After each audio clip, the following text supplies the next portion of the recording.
သဘာဝတရားဆိုတာကောင်းတာလုပ်ရင်ကောင်းတဲ့အလုပ်ဒီကောင်းကျိုးကိုပဲပေးမှာဖြစ်တယ်မကောင်းတဲ့အလုပ်ဒီမကောင်းကျိုးကိုပေးမယ်သို့သောကံတရားရဲ့အကျိုးပေးမှုဟာအခုလုပ်အခုမဟုတ်ငရုတ်ဒီစားလိုက်မယ်ဆိုရင်အခုစားအခုဆက်တယ်မဟုတ်လားကံကအဲ့လိုမဟုတ်ဘူးငရုတ်ဒီနဲ့မတူဘူးထုံအိုးတဲ့အခုလက်၌လက်ဖြူသွားမယ်နော်ကတ္တရာဘုံနဲ့ခုလက်၌ခုလက်မဲသွားမယ်အဲ့ဒါနဲ့မတူဘူးကံကြတော့ဗာနဲ့တူတော့ဆိုသစ်ပင်စိုက်တာနဲ့တော့တူပြန်သစ်ပင်စိုက်တာကြတော့တရပင်လေးတစ်ပင်စိုက်တဲ့တာခဏိစိုက်လက်ဖြံပေါက်တစ်ဘက်ကတည်းသီးစားလို့မရဘူးအချိန်တစ်ခုကိုစောင့်ရတယ်ကံတရားဟာဒီတိုင်းပဲအဲ့ဒီလိုအချိန်တစ်ခုစောင့်ပြီးတော့မှသစ်ပင်များသည့်အချိန်တန်မှအသီးသီးတယ်လို့ကံတရားဟာလည်းကိုယ်ရင်နဲ့ရောက်သွားရင်တဖြည်းဖြည်းရင့်လာပြီးတဲ့အခါမှာရင့်ကျက်လာပြီးတဲ့နောက်မှာသူကအကျိုးကိုဖြစ်ပေါ်စေတာဖြစ်တယ်ထမင်းချက်တာတောင်မှအခုချက်အခုစားလုံးဝမရသေးတာစောင့်ရအောင်မှာပေါ့အမြန်ဆုံး3မိနစ်စောင့်ဆိုတာကြားဘူးကြတယ်မဟုတ်လားနော်ထမင်းစားခြင်းတောင်မှ3မိနစ်ဆိုပြောကြသေးတယ်မဟုတ်လားအနည်းဆုံးတော့စောင့်အောင်မှာပဲအဲ့လားကံတရားဆိုဒီမှာအခုလို့အခုမကြုံပေးဘူးနော်အခုကြုံပေးဘူးမျိုးစိတ်လိုပဲသူအကျိုးမပေးတော့အပိုင်း3ပိုင်းနဲ့ကံတရားကအကျိုးထုတ်လို့တာဖြစ်တယ်လူရဲ့ရင်ထဲမှာဖြစ်သွားတဲ့စေတနာဇောတွေဟာပထမဆုံးဖြစ်တဲ့စေတနာဇောရဲ့စွမ်းအားကအလွန်ကြီးမကြီးသည့်အတွက်ကြောင့်အကျိုးပေးရရှိရင်ဒီဘဝအတွင်းမှာပဲအကျိုးပေးသွားအဲ့ဒါကိုဒိဋ္ဌဓမ္မဝေရဏိယကံလို့ခေါ်တယ်အဲ့ဒီတဲ့အင်အားကောင်းတဲ့တတ္တမေဇောလို့ခေါ်တယ်နောက်ဆုံးအဆင့်မှာရောက်တဲ့အင်အားပြည့်တဲ့ကံကြတော့ဒုတိယဘဝမှာကျုပ်ပြီးတယ်စောင့်ရမယ်သေသည်ချမ်းမဲ့ထီအောင်စောင့်အောင်ခုချက်ချင်းကျုံပေးဘူးခုချက်ချင်းကျုပ်ပြီးတဲ့ကံသည်ဘဝကြီးအပြောင်းလဲဖြစ်တော့အောင်တော့မလုပ်နိုင်အပြောင်းလဲဖြစ်တော့မလုပ်နိုင်ဒိဋ္ဌဓမ္မဝေရဏိယကံကဒီလောက်အာမကောင်းဥပပိစ္ဆဝေရဏိယကံကြတော့မျက်စိလေးနှလုံးမှိတ်ပြီးသေသည်ချမဲ့သူကျုပ်အပရာပရိယဝေရဏိယကံအပရာပရိယဝေရဏိယကံကြတော့တတိယဘဝလောကစပြီးတန်တရားထဲမှာရှိနေတယ်များကလပတ်လို့အခွင့်တာရင်ကျုပ်ပေးတယ်ခွင့်မတာရင်ကျုပ်မပေးသေးဘူးကံကို3မျိုး3စားခွဲပြီးတော့ဒီလိုအကျိုးပေးမဲ့အနေထားတစ်ခုကကွဲပြားသွားတပင်တပင်ကအသီးသီးတဲ့အခါမှာ3မျိုးခွဲကြည့်လိုက်ပေါ့တချို့အသီးကနုနုနဲ့ကျွေသွားတာမရှိဘူးနုနုနဲ့ကျွေသွားတချို့အသီးကမမှဲ့သေးခင်ကျွေသွားတချို့အသီးကမှဲ့ပြီးမှကျွေသွားအဲ့ဒါလိုပဲကံတရားဟာလည်းပဲလူတွေရဲ့ရင်ထဲမှာလောက်တာအခုလို့အခုကြိုးပေးတာမရှိဘူးနော်အဲ့ဒါကြောင့်မို့လူတွေဟာကောင်းတာလုပ်လဲကောင်းတာမဖြစ်ပါဘူးဆိုးတာလုပ်လဲဆိုးတာမဖြစ်ပါဘူးဆိုတဲ့အတွေးတစ်ခုပေါ်လာအဲ့ဒီအတွေးဟာဒီအသိပညာမလုံလောက်သည့်အတွက်ကြောင့်ညှော်မှန်းနိုင်ခြင်းမရှိသည့်အတွက်ကြောင့်ဒီလိုအတွေးမျိုးကိုတွေးမိတာပဲဖြစ်တယ်ကံမပြောနဲ့ဝုဏ္ဏစေတောက်ရင်အခုတောက်အခုဝန်သွားလားအတိုင်းတာတစ်ခုတော့ဆောင်အောင်သေးတယ်နော်ဆေးလဲအခုတောက်အခုရတာမဟုတ်ဘူးကံတရားကလည်းအခုလို့အခုမဖြစ်ဘူးအကယ်၍အခုလို့အခုဖြစ်မဲ့ဆိုရင်မကောင်းတဲ့ကံဘယ်သူလုပ်ရဲမလဲအပေကြမဲ့ကံဆိုချက်ချင်းအပေကြသွားမှသူကြောက်တာပေါ့ကောင်းတာလုပ်ရင်လည်းခုချက်ချင်းနတ်ကြီးဖြစ်သွားမှာဆိုရင်လေလောက်ကြမှာပေါ့နော်အဲ့တော့ကံရဲ့သဘောတရားဟာ ကံတစ်ခုကအကျိုးပေးနေတဲ့အချိန်မှာဈာဖြတ်ပြီးတော့ရုပ်တရက်ဝင်ရောက်နိုင်ခြင်းမရှိသေးဘူးဈာဖြတ်ပြီးတော့ဝင်ရောက်လာရင်တော့ဥပိ္ပစေတကကံလို့ခေါ်တယ်နော်အင်အားအလွန်ကြီးမားလာရင်တော့ဈာဖြတ်ပြီးတော့ဝင်ရောက်လာတတ်သေးတယ်ကံဆိုဘာပဲဖြစ်ဖြစ်ကံတရားရဲ့သဘောတရားကိုနားလည်ပြီးငါတို့သည်ကောင်းတာလုပ်ရင်ကောင်းကျိုးချမ်းသာကိုအမွေခံရမှာဖြစ်တယ်မကောင်းတာလုပ်ရင်မကောင်းတဲ့အမွေကိုခံရမယ်တမန်အဖြစ်ထင်ရှားအောင်ပြောပြမယ်ဆိုခဏခဏစိတ်တူတတ်တဲ့ပုဂ္ဂိုလ်တယောက်ရဲ့မျက်နှာသည်ပြုံးလို့ရလို့မရတဲ့မျက်နှာမျိုးကြီးဖြစ်နေတတ်တယ်သူ့ကြည့်လိုက်လို့ရှိရင်နော်အချိုးမပြည့်တဲ့မျက်နှာဖြစ်တယ်။ဘာကြောင့်လဲဆိုတော့ तू ကခဏခဏစိတ်ဆိုးတာစိတ်ဆိုးတဲ့အခါကိုယ့်အကိုမှန်နေချီတယ်ဘယ်လိုပုံစံနှုံးဆိုတာသို့မဟုတ်စိတ်ဆိုးနေတော့ဓာတ်ပုံလေးရိုက်ခိုင်းတာအဲ့လိုကြည့်လိုက်ရင်စိတ်ဆိုးနေတဲ့လူတယောက်ဒီရုပ်အစင်းလှပတော့လည်းပဲစုပုတ်နေတဲ့မျက်နှာကြီးကဘယ်လိုလုပ်ပြီးတော့အဆင်ပြေမလို့စိတ်ဆိုးပါများလို့ရှိရင်အဲ့ဒီမျက်နှာပုံကြီးကအကျော်သေးသွားသလိုဖြစ်ပြီးမွေးတိုင်းအဲ့ဒီမျက်နှာမျိုးကြီးနဲ့ဖြစ်တတ်တယ်ဓာတ်ကံရဲ့အကျိုးတရားပဲဒါအပေါ့ဆုံးလေးကိုပြပြနော်ပေါ့တာလေးကိုပြပြအဲ့ဒါလိုမဟုတ်ဘဲနဲ့မေတ္တာထားပြီးလူတကာနဲ့ဆက်ဆံရေးပြည့်ပြည့်တယ်ဘယ်သူပေါ်မှာမုန်းတိတဲ့စိတ်တွေမရှိဘူးမေတ္တာရှိတယ်အကျဉ်းနာရှိတယ်ဆက်ဆံနိုင်ဟာပြုံးရွှင်တဲ့မျက်နှာရှိတယ်ဆိုတဲ့ပုဂ္ဂိုလ်ဟာဖြစ်ရဘဝမှာရှုပ်ချောတဲ့စဉ်းစားပဲဒီအရာမျိုးရဘာလို့လို့ဆိုရင် तू လုတ်ကြတဲ့က तू ပြုံးပြုံးရွှင်ရွှင်နေတာဟုတ်အဲ့ဒါထင်ရှားတာတခုပြောပြတာအခုဘဝမှာစာမသိပေမသိလေးလာဖတ်ရှုခြင်းမရှိလို့ပြင်းပြီးတော့စားစရာနေစရာဝတ်စရာလောက်တင်လုပ်ပြီးတဲ့အခါမှာအပြင်းထူနေတဲ့ပုဂ္ဂိုလ်သည်ဒီဘဝမှာလည်းဘာမှအသိဉာဏ်မရသည့်အရာဘူးနောက်ဘဝကျတော့လည်းလပိန်တုံးဆိုဖြစ်တယ်နော်ပညာမဲတဲ့ပုဂ္ဂိုလ်ဖြစ်သွားဘာမှမသိတာနော်ဘာမှမသိဘူးဆိုရင်စဉ်းစားကြည့်လေ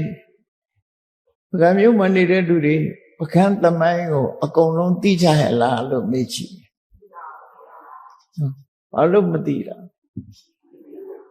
မလေ့လာဘူးစိတ်မဝင်စားဘူးဆိုမသိဘူးဒါ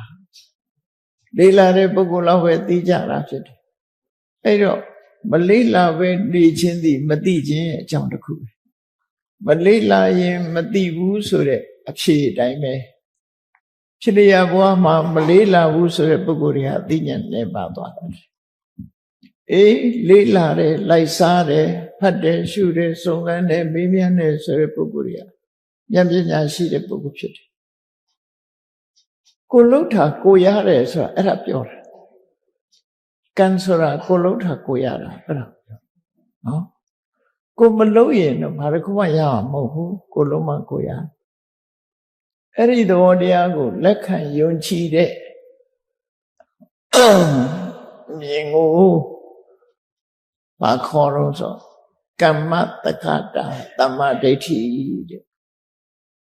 ဘုရားဘာသာဖြစ်ရင် အ ਨੇ ဆုံးအဲ့ဒီကံကံရဲ့အကျိုးယုံကြည်လက်ခံတဲ့ပုဂ္ဂိုလ်ဖြစ်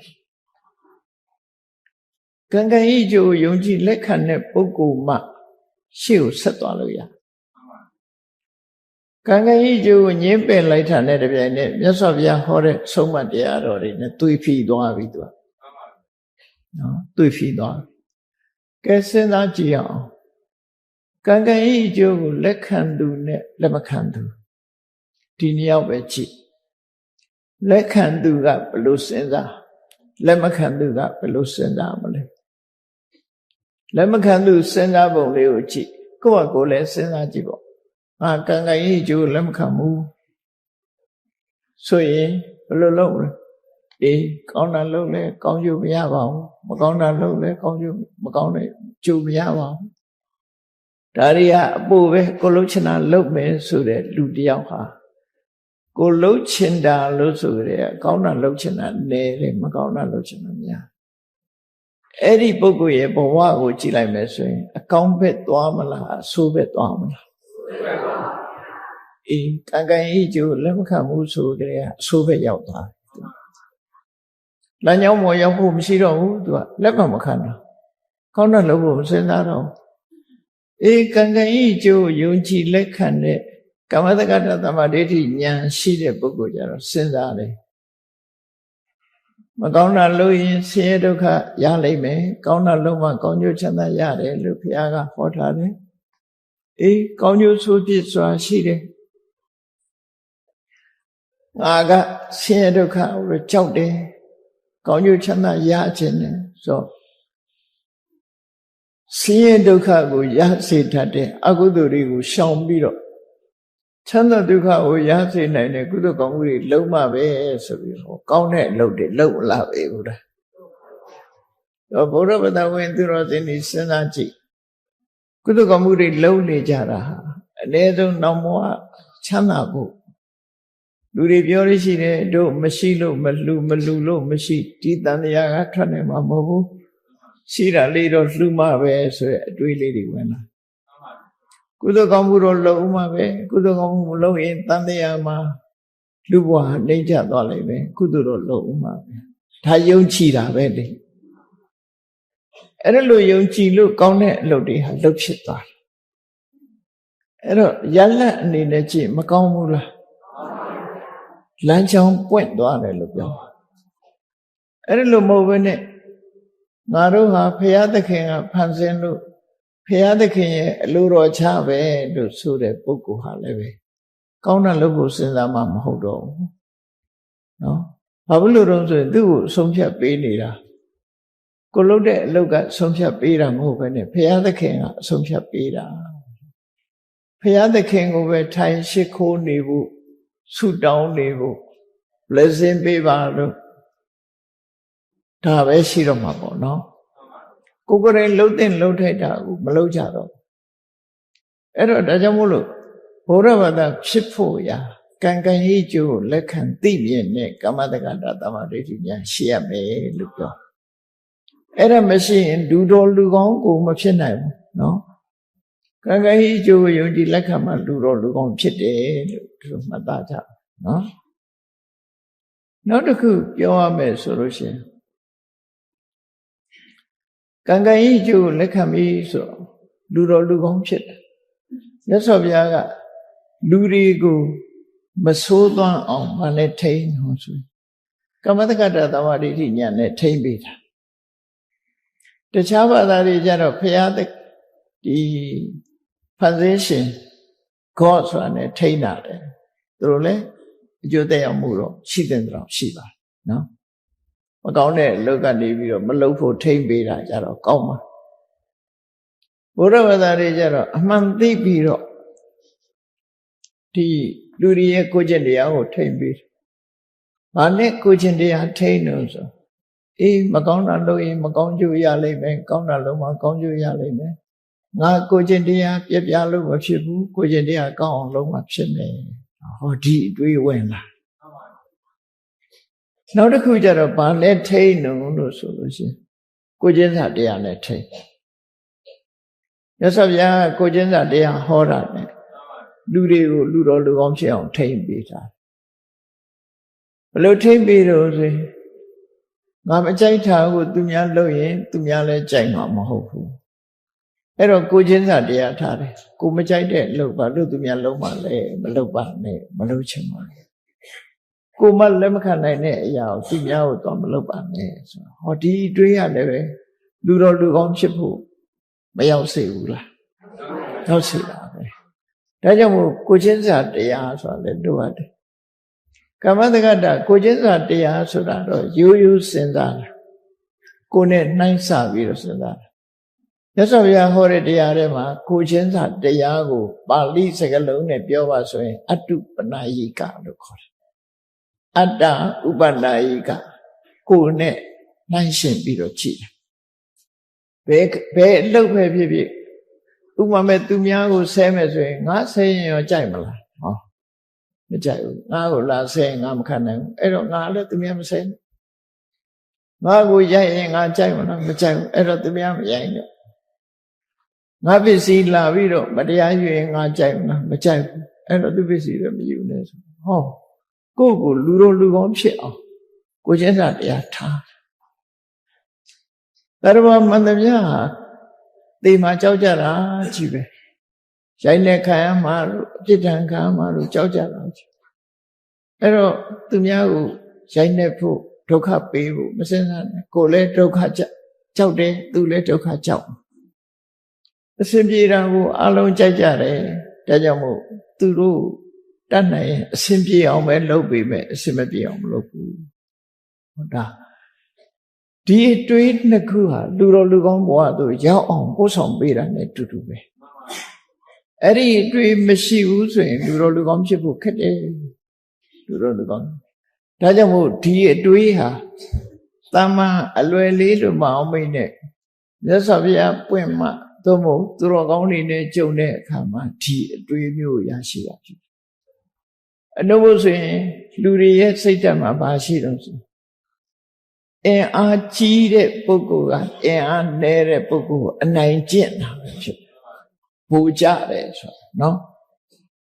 ဘူကြတယ်ဘူလီလို့ခေါ်တယ်ဘူကြစိုးမိုးတာအင်အားမရှိတဲ့ပုဂ္ဂိုလ်အင်အားရှိတဲ့ပုဂ္ဂိုလ်ကဖိနှိပ်တယ်ညှဉ်းပန်းတယ်နှိပ်စက်တယ်တိရစ္ဆာန်လောကကြည့်လိုက်လေတိရစ္ဆာန်လောကကြည့်လိုက်အင်အားကြီးတဲ့အကောင်ကအင်အားမကြီးတဲ့အကောင်ကိုတတ်စားနေတာပဲလေတော့လူလောကမှာအဲ့ဒီအနေအထားမျိုးကကောင်းတဲ့အနေအထားမှာမဟုတ်တာတိရစ္ဆာန်လောကအနေအထားမျိုးရောက်သွားနိုင်တယ်ပေါ့ဘူကြစိုးမိုးတယ်ဆိုတာကောင်းတဲ့အလုံးမဟုတ်တော့ဘူးညာတာတယ်ကျင်နာတရားထားတယ်ဒုနဲ့ဒုရဲမင်းကူကြီးတယ်ဆိုတာလူသားတွေအတွက်တမိုးကြီးမားတဲ့အရာဖြစ်တယ်ဒါကြောင့်ကိုကျင့်တရားကိုဗာနဲ့ထိန်းလို့ဆိုကမ္မတက္ကတာသမာဓိဋ္ဌိနဲ့ထိန်းတယ်နောက်တစ်ခုကဗာနဲ့ထိန်းကိုကျင့်စာတရားနဲ့ထိန်းကိုကျင့်စာတရားဆိုတာမေတ္တာနဲ့အကျဉ်းနာပဲဖြစ်တယ်တနည်းအားဖြင့်ပြောရင်မေတ္တာနဲ့ကရုဏာပေါ့နော်အဲ့ဒါနဲ့ထိန်းသိမ်းတာလောကကြီးတစ်ခုလုံးဟာလူသားပြီးတူတူမနှိမ့်ဆက်ဖို့မညှင်းဆဲဖို့အနိုင်မကျင့်ဖို့ဆိုတာကံကံရဲ့အကျိုးကိုသိမြင်ခြင်းအပြင်နဲ့ထိန်းတယ်ကိုကျင့်စာတရားဖြစ်တဲ့မေတ္တာကရုဏာနဲ့လည်းထိန်းတယ်လို့ဒါဟာမြတ်စွာဘုရားရဲ့အဆုံးအမပဲအခြေခံကြတဲ့အဆုံးအမအဲ့ဒီအခြေခံကြတဲ့အဆုံးအမပျောက်ကွယ်သွားပြီဆိုရင်စဉ်းစားကြည့်ကံကံရဲ့အကျိုးလက်မခံဘူးဘုရားသခင်ကတတ္တဝါတွေကိုတတ်ပြီးပူဇော်ရင်သူ့ရဲ့ကောင်းကင်ဘုံရောက်တယ်ဆိုရင်တတ်ကြတာပဲလေရှင်နဲ့ပူဇော်တယ်ကောင်းကြီးပေးတယ်ဆိုတတ်ကြမှာပဲလူတွေဟာကိုကျင့်စာတရားဆိုတာကင်းမဲ့ပြီးတော့တူတူနိုင်ခြင်းတဲ့ဘဝမျိုးရောက်ရှိသွားတယ်အဲ့ဒါအဆင့်ရောက်သွားရင်လူဟာဒီတိရစ္ဆာန်အဆင့်ရောက်သွားခြင်းပဲဖြစ်တယ်ပေါ့ဒါကြောင့်တို့တွေဟာမြတ်စွာဘုရားရဲ့ဆုံးမကိုသိရှိနားလည်ကြသည့်အတွက်ကြောင့်လူအစဉ်တန်းမှာလူသိက္ခာရှိရှိနဲ့နေနိုင်ကြတာလို့သူတို့အောက်မေ့ပြီးတော့နော်လူသိက္ခာနဲ့နေနိုင်ကြတာဟာမြတ်စွာဘုရားရဲ့ဆုံးမကြောင့်ပဲဖြစ်တယ်အဲ့ဒီမြတ်စွာဘုရားရဲ့ဆုံးမဒါရင်လားလို့ဆိုမဟုတ်သေးဘူးဒါအခြေခံနဲ့ပြောကမ္မတက္ကတာသမ္မာဒိဋ္ဌိပြီးလို့ရှိရင်ဝိပဿနာသမ္မာဒိဋ္ဌိအဲ့ဒီဝိပဿနာသမ္မာဒိဋ္ဌိဆိုတာဝိပဿနာဝိဆိုတာထူးခြားတဲ့ပဿနာရှုမြင်သုံးသပ်မှုသူများတွေနဲ့မတူတဲ့ထူးခြားတဲ့ရှုမြင်သုံးသပ်မှုတနည်းအားဖြင့်ပြောမယ်မမြဲတဲ့သဘောဆင်းရဲတဲ့သဘောအလုံးကမြဲတဲ့ထင်နေတဲ့ထင်မဲ့မမြဲတဲ့သဘောအလုံးကချမ်းသာလို့ထင်နေတဲ့ထင်မဲ့ဆင်းရဲတဲ့သဘောအလုံးကကိုလို့ရင်ဖြစ်တယ်လို့ထင်နေတဲ့ထင်မှာကိုလို့ရင်ကိုလို့တိုင်းမဖြစ်ဘူးဆိုတဲ့အနတ္တသဘောအဲ့ဒီလိုကွဲကွဲပြားပြားရှုမြင်တတ်တဲ့အသိဉာဏ်ကိုဝိပဿနာလို့ခေါ်တယ်အဲ့ဒီဝိပဿနာသိရနဲ့သမ္မာဒိဋ္ဌိမှန်ကန်တဲ့အမြင်တစ်ခုကမ္မတက္ကတာသမ္မာဒိဋ္ဌိဆိုတာတော့ဖျားမပွင့်လဲပဲပညာရှိသူတော်ကောင်းတွေရဲ့ဆုံးမကိုရတယ် ယသိသူတော်စင်နေဘုရားမပွင့်တဲ့အချိန်မှာပိစိကဗုဒ္ဓတွေသူတော်ကောင်းတွေပညာရှိတွေရဲ့အဆုံးအမနဲ့ကမ္မတက္ကတာသမ္မာဒိဋ္ဌိအသိဉာဏ်ကိုရနိုင်ကြဝိပဿနာသမ္မာဒိဋ္ဌိဆိုတာကြတော့ဘုရားပွင့်မှပဲရတယ်ပိစိကဗုဒ္ဓစီကတော့မရနိုင်ရသော်ဘုရားပွင့်မှဝိပဿနာသမ္မာဒိဋ္ဌိဆိုတဲ့အသိဉာဏ်ရတယ်မြတ်စွာဘုရားကဘာပြောခဲ့သလဲဘာဟောခဲ့သလဲဆိုပြိဋိဘံသံဃာနီးမှာသူပတ္တဆိုတဲ့ပြပိုက်ကလာပြီးတော့မေးတဲ့အခါမှာမြတ်စွာဘုရားကသူပတ္တအဲ့ဒါလေးမေးမနေနဲ့အချိန်မရှိဘူးငါရှင်းရှင်းပြောလိုက်မယ်မဂ္ဂင်၈ပါးအကျင့်တရားမရှိဘူးဆိုလို့ရှိရင်အစဉ်၄မျိုးဟာမရှိနိုင်ဘူးတဲ့သောတာပန်သက္ကရာကအနာဂံဆိုမရှိနိုင်ဘူးငါရဲ့အတွေ့အကြုံနှစ်ပေါင်း52နှစ်အတွေ့အကြုံပြောလိုက်မယ်တဲ့ဝိပဿနာသမ္မာဒိဋ္ဌိရဲ့တစိတ်တတိသာဟောပြောနိုင်တဲ့ပုဂ္ဂိုလ်တော့ဒီသာသနာရဲ့အပြည့်မှာမရှိဘူးအပြည့်အစုံဟောဖို့ဆိုတာမဆိုထားပြီးတစိတ်တတိသာတော့ဟောနိုင်တဲ့ပုဂ္ဂိုလ်မရှိဘူး52နှစ်အတွေ့အကြုံဆိုတာဘာပြောတာလဲမြတ်စွာဘုရားရဲ့အလောင်းဟာ29နှစ်တောထွက်တယ်တောထွက်ပြီးတရားကျင့်တာဘယ်နှစ်6နှစ်ဘုရားဖြစ်နဲ့တရားလှည့်ဟောတာ45နှစ်45ရဲ့6ရဲ့ပေါင်းတဲ့အခါအဲ့ဒီ52နှစ်ကိုပြောတာအဲ့ဒီ52နှစ်တရားရှာတရားဟောတဲ့အတွင်းမှာကြည့်လိုက်ဝိပဿနာတရားနဲ့ပတ်သက်ပြီးတော့အပြည့်အစုံမပြောနဲ့တစိတ်တည်းသာလေးဟောနိုင်တဲ့ပုဂ္ဂိုလ်တော်မှာပဲဒီသာသနာမှတပါးတခြားမှမရှိဘူးအဲ့တော့ဝိပဿနာသမ္မာဒိဋ္ဌိသည်ဘုရားဘာသာဝင်တို့ရဲ့မြတ်စွာဘုရားရဲ့ကိုယ်ပိုင်တရားဖြစ်ပြီးတော့ဘုရားဘာသာဝင်တို့တဲ့အကောင်းဆုံးလက်ဆောင်ပဲဖြစ်တယ်ဘုရားပွင့်မှရတဲ့ဓမ္မလက်ဆောင်ပဲနော်အဲ့ဒီလက်ဆောင်ကိုဘုရားပွင့်ရဲ့တန်းနဲ့ကိုယ်တိုင်လည်းလုံနိုင်ရဲ့တန်းနဲ့မယူလိုက်ဘူးဆိုရင်တော့မယူတဲ့လူပဲနော်မယူလိုက်လို့မိုက်တယ်ထင်ပေါ့ကိုအဲ့ဒါယူလိုက်ပြန်တော့ကြိုက်တယ်ထင်အဲ့တော့မေခွေရဲ့ကြပြလို့ဖြစ်သွားလိမ့်မယ်မြတ်စွာဘုရားဟောထားတဲ့ဝိပဿနာဆိုတဲ့ဟာဘုရားပွင့်မှာပဲရအဲ့ဒါဖြင့်ဝိပဿနာဉာဏ်ဆိုတာဖြစ်နိုင်သလားဖြစ်တာပေါ့ပကံဘုရားတွေလှည့်ပြီးတော့ဖူးကြည့်ပြီးတော့တနေ့တစ်ချိန်တုန်းကကြက်ပြတ်မကြစီကားတဲ့ဒီပကံဒေသကြီးဟာခနေ့တော့ဘုရားပြက်တွေနဲ့ဟိုနာကြည့်လိုက်လဲပြိုကျပြက်နေတဲ့ဘုရားတွေပြင်ထားတာတွေနဲ့အနောထမင်းကြီးဆိုတာပဲရောက်သွားတော့ကျက်စင်မင်းကြီးဆိုတာပဲရောက်သွားတော့အလောင်းစီသူဘုရင်ကြီးဆိုတာပဲရောက်သွားတော့တွေ့သေးလားကဲအဲ့ဒါတွေကိုတွေးပြီးတဲ့အခါကျတော့ဘယ်ဟာမှမမြဲပါလားတနေ့ကျတော့ငါတို့လည်းပဲဒီကဘာမြေပေါ်ကပျောက်သွားကြအောင်မှာပဲလို့မစင်စားသင့်ဘူးလားအဲ့ဒါလို့စဉ်းစားရင်ကိုပဲဝိပဿနာဉာဏ်ရဲ့အစရပါဆိုလိုတာကအဲ့ဒါလို့လေးကစပြီးတော့ကို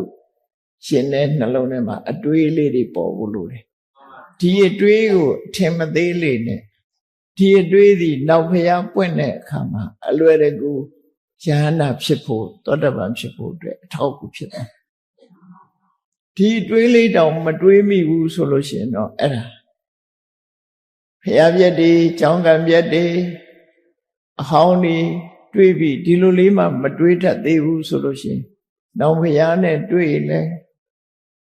ဒီခေါင်းနဲ့ဒီဟာရောက်မှာမဟုတ်တော့အဲ့ဒါကြောင့်လို့နေ့စဉ်နဲ့အများအဲ့ဒီတွေးဖို့လိုတယ်တွေးရမယ်တစ်ချိန်တုန်းကဒီနေရာမတန်စီကားခဲ့တယ်ခဏဒီလိုမဟုတ်အဲ့တော့စဉ်းစားရမှာဘ ဘယ်အရာပဲဖြစ်ဖြစ်သင်္ခါရဆိုတဲ့အရာတွေဟာထာဝရပြောင်းလဲပျက်စီးနေတဲ့အရာတွေသာဖြစ်တယ်ငါတို့ဟာမမေ့မလျော့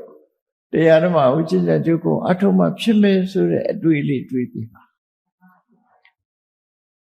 ကြားဖို့ရမလားရှင်ဆုလဘအလောင်းဟာဘယင်ဖြစ်တုန်းကမြို့ကိုလှဲ့တယ်မြို့လှဲ့ပြီးတော့ချွေးထွက်တဲ့အခါမှာသူ့လက်ထက်မှာပါလာတဲ့ပဝါလေးနဲ့နှစ်ဖူးကိုတုပ်လိုက်တယ်တုပ်ပြီးပြန်ကြည့်လိုက်တဲ့အခါဖွေးဆွနေတဲ့ပဝါလေးဟာညစ်ပေသွားအဲ့ဒီညစ်ပေသွားတာဒီမစင်စားဘူးဆိုရင်ဘာမှရအောင်သူကစဉ်းစားလိုက်တယ်ဩငါခန္ဓာကိုယ်ကြီးကိုကြောင်းပြုပြီးအမတန်တန်ရှင်းစေကြတဲ့ဒီဘဝလေးတော့ညစ်ပေသွားပါလားခန္ဓာကိုယ်ကြီးကတလောက်မတန်ရှင်းပါလားဆိုတဲ့အတွေးလေးဟာကောရမဘုရားလက်ထက်ရောက်လာတဲ့အခါမှာဘဝပိုင်းလေးပေးပြီးတော့မြတ်စွာဘုရားရဇောဟရဏလို့ရှုခိုင်းတာနဲ့ဉာဏ်ဖြစ်သွားလေအဲ့ဒီကနေအထောက်ကူပြုတယ်လို့ဒီလိုမှတ်အဲ့တော့ဝိပဿနာသမ္မာဒိဋ္ဌိဆိုတာလေးက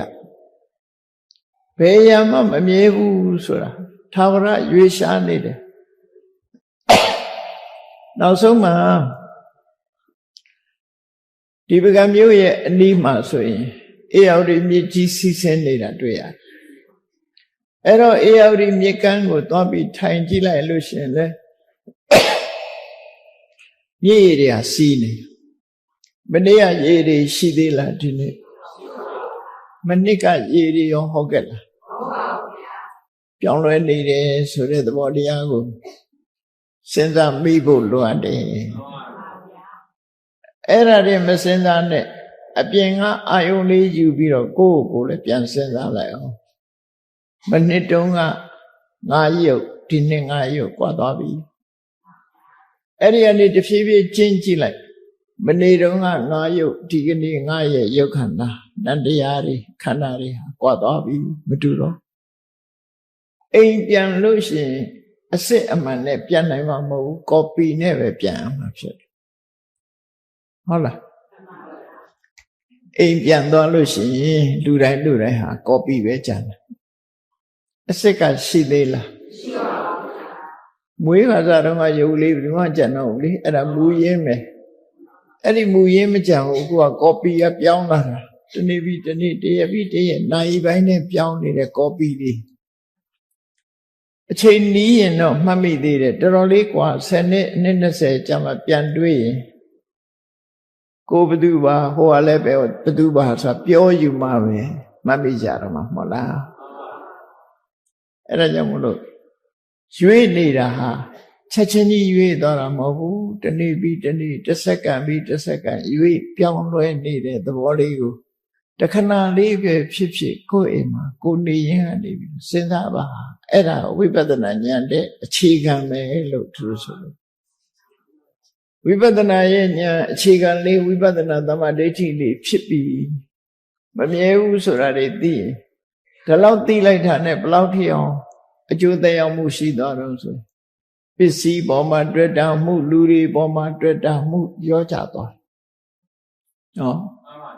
တွေ့တာမှုရောကြသွားတာနဲ့တပြိုင်နက်ရင်ထဲကတောကလည်းရောကြသွားအပြီးသက်မချေမုန်းနိုင်သေးရင်မဖြုတ်နိုင်သေးရင်လျှော့ချဖို့တော့လိုအပ်တယ်လို့ဆိုမလျှော့နိုင်လို့ရှိရင်လူတွေမှာဘာဖြစ်တော့ဆိုတောကတွေရှိတယ်တောကကအလုံးပေါ်မှာရှိသလားဆိုမရှိဘူးတွေ့တာတဲ့ပုဂ္ဂိုလ်ပေါ်သို့မဟုတ်တွေ့တာတဲ့ပစ္စည်းပေါ်မှာသာတောကဖြစ်တယ်ကိုမပိုင်နဲ့တိုက်အိမ်ကိုမပိုင်နဲ့ကားပြီးရဲပါသွားတယ်ဆိုဘာဖြစ်ဘာဖြစ်ပါ့ကိုပစ္စည်းမဟုတ်ရင်ဘာမှဖြစ်ကြဘူးမဟုတ်လားလူလဲကိုမသိတဲ့လူတယောက်သိသွားဘာဖြစ်ဘာဖြစ်ဘူးတဏှာပါတယ်တော့ပြောခြင်းပြောမယ်ဒါပေမဲ့မတုံလို့ဘူးလေကိုဆွေတဲ့မျိုးတွေကဆိုရင်ဘလို့ဖြစ်ကိုဆွေတဲ့မျိုးတွေမဟုတ်ကိုရဲ့အရင်အချကြီးဆိုရင်လူတွေကနေမထိတိုင်မဖြစ်ဘူးဘာကြောင့်အဲ့လိုဖြစ်ရလဲသူလဲလူပဲကိုလည်းလူပဲကျန်တဲ့လူတော့ဘာကြောင့်မဖြစ်လဲတွေ့တာမှုမရှိရင်မဖြစ်ဘူးတွေ့တာမှုရှိရင်ဖြစ်တယ် အဲ့ဒီတွေ့တာမှုကိုဝိပဿနာဉာဏ်နဲ့လျှော့ချရမယ်လို့ပြောတာနော်လျှော့နိုင်ရမယ်လျှော့နိုင်ရင်ယင်ထဲကတောကကိုဖယ်ရှားလို့ရပါအဲ့ဒါဝိပဿနာရဲ့လက်တွေ့ခံစားရမယ်အကျိုးတရားပဲမြတ်စွာဘုရားကဒါကိုဟောကြားဆုံးမတာပဲဖြစ်တယ်ဒါကိုဗုဒ္ဓသာသနာမြတ်ဗုဒ္ဓရဲ့သာသနာလို့ခေါ်တယ်နော်အဲ့ဒီလိုမြတ်ဗုဒ္ဓရဲ့သာသနာမှာလိုက်နာကျင့်သုံးရမယ့်အချက်တွေကဘာတွေတော့ကိုကျင့်သီလရဲ့သမ္မာပုဂ္ဂိုလ်တွေဆိုရင်၅ပါးသီလလုံမှုလိုတယ်သူစရိုက်တရား10ပါးအတိုင်းလိုက်နာဖို့လိုအပ်တယ်ဒါနကောင်းမှုအတိုင်းတာတစ်ခုနဲ့လုပ်ဖို့လိုအပ်တယ်သီလပြည့်စုံပြီးတဲ့အခါမှာကိုယ်ရင်ထဲမှာရှိတဲ့တတိတွေတိုးပွားလာအောင်ရှင်ထဲမှာရှိတဲ့အသိဉာဏ်တွေတိုးပွားလာအောင်လေ့ကျင့်ဖို့လိုအပ်တယ်ဘာဝနာလို့ခေါ်တယ်အဲ့ဒီဒါနသီလဘာဝနာဆိုတဲ့လုပ်ငန်းစဉ်300မြတ်စွာဘုရားရဲ့အဆုံးအမတရားပဲဖြစ်တယ်ပေါ့ကိုလိုက်နိုင်ရင်လိုက်နာတော့အကျိုးရှိမှာပဲမလိုက်နိုင်ရင်မလိုက်နာဘူးဆိုတဲ့အကျိုးတွေပြတ်ပြမှာပဲပေါ့နော်မလိုက်နာရင်အကျိုးမရှိဘူးလိုက်နာမှအကျိုးရှိဘယ်ရာပဲဖြစ်ဖြစ်ဆေးမတော့ဘဲနဲ့ယောဂပျောက်တဲ့ဆိုရှိလားရှိပါဘူးဗျာယောဂဖြစ်နေတဲ့ပုဂ္ဂိုလ်တယောက်ဟာဆေးတောင်းအောင်မှဖြစ်တယ်ဆေးကသာယောဂပျောက်စေတယ်ထို့တူပဲမြတ်စွာဘုရားရဲ့အဆုံးအမတရားကိုလိုက်နာကျင့်သုံးမှုမပြုဘဲနဲ့ကောင်းကျိုးချမ်းသာရဖို့ဆိုတာမလွယ်ဘူးလေအဲ့ဒါကိုသတိထားပြီးတော့မြတ်ဗုဒ္ဓရဲ့သာသနာပကံတိတမှာမြတ်ဗုဒ္ဓရဲ့သာသနာသို့မဟုတ်မြတ်ဗုဒ္ဓသာသနာနဲ့ပကံတိတလွန်ခဲ့တဲ့နှစ်ပေါင်း1000ကျော်ရဲ့ဟိုဘက်ကိုကြည့်လိုက်အခုလိုကမ္မတက္ကတာသမ္မာဒိဋ္ဌိတို့ဝိပဿနာသမ္မာဒိဋ္ဌိဆိုတာမကြဘူးသေးဘူးပကံဧရိယာမှာရှိကြတဲ့လူတွေမကြသေးဘူးမကြဘူးသေးဘူးလို့ပြောနော်မကြဘူးသေးဘူးအဲ့ဒီလိုနဲ့ဘဝတစ်ခုကိုစပြုလာခဲ့ကြတယ်ဘသူရဲ့ကျေးဇူးနဲ့ပကံဒေသကလူတွေဟာမြတ်စွာဘုရားရဲ့သာသနာဆုံးမတွေကိုသိရှိခွင့်ရကြသလဲဆိုထင်ရှားတာကိုပြောမယ်တခြားပုဂ္ဂိုလ်တွေလည်းရှိနိုင်တယ်ပေါ့နော်အနိရုဒ္ဓထေဝလို့ခေါ်တယ်သို့မဟုတ်အနုရုဒ္ဓလို့ခေါ်တယ်အနောထမင်းကြီးရဲ့ခြေဆုပဲဒီနေရာကိုရှေးရခင်ကပုခါရမဆိုတဲ့နာမည်နဲ့ခေါ်ခဲ့တာဖြစ်တယ်ပုခါရမ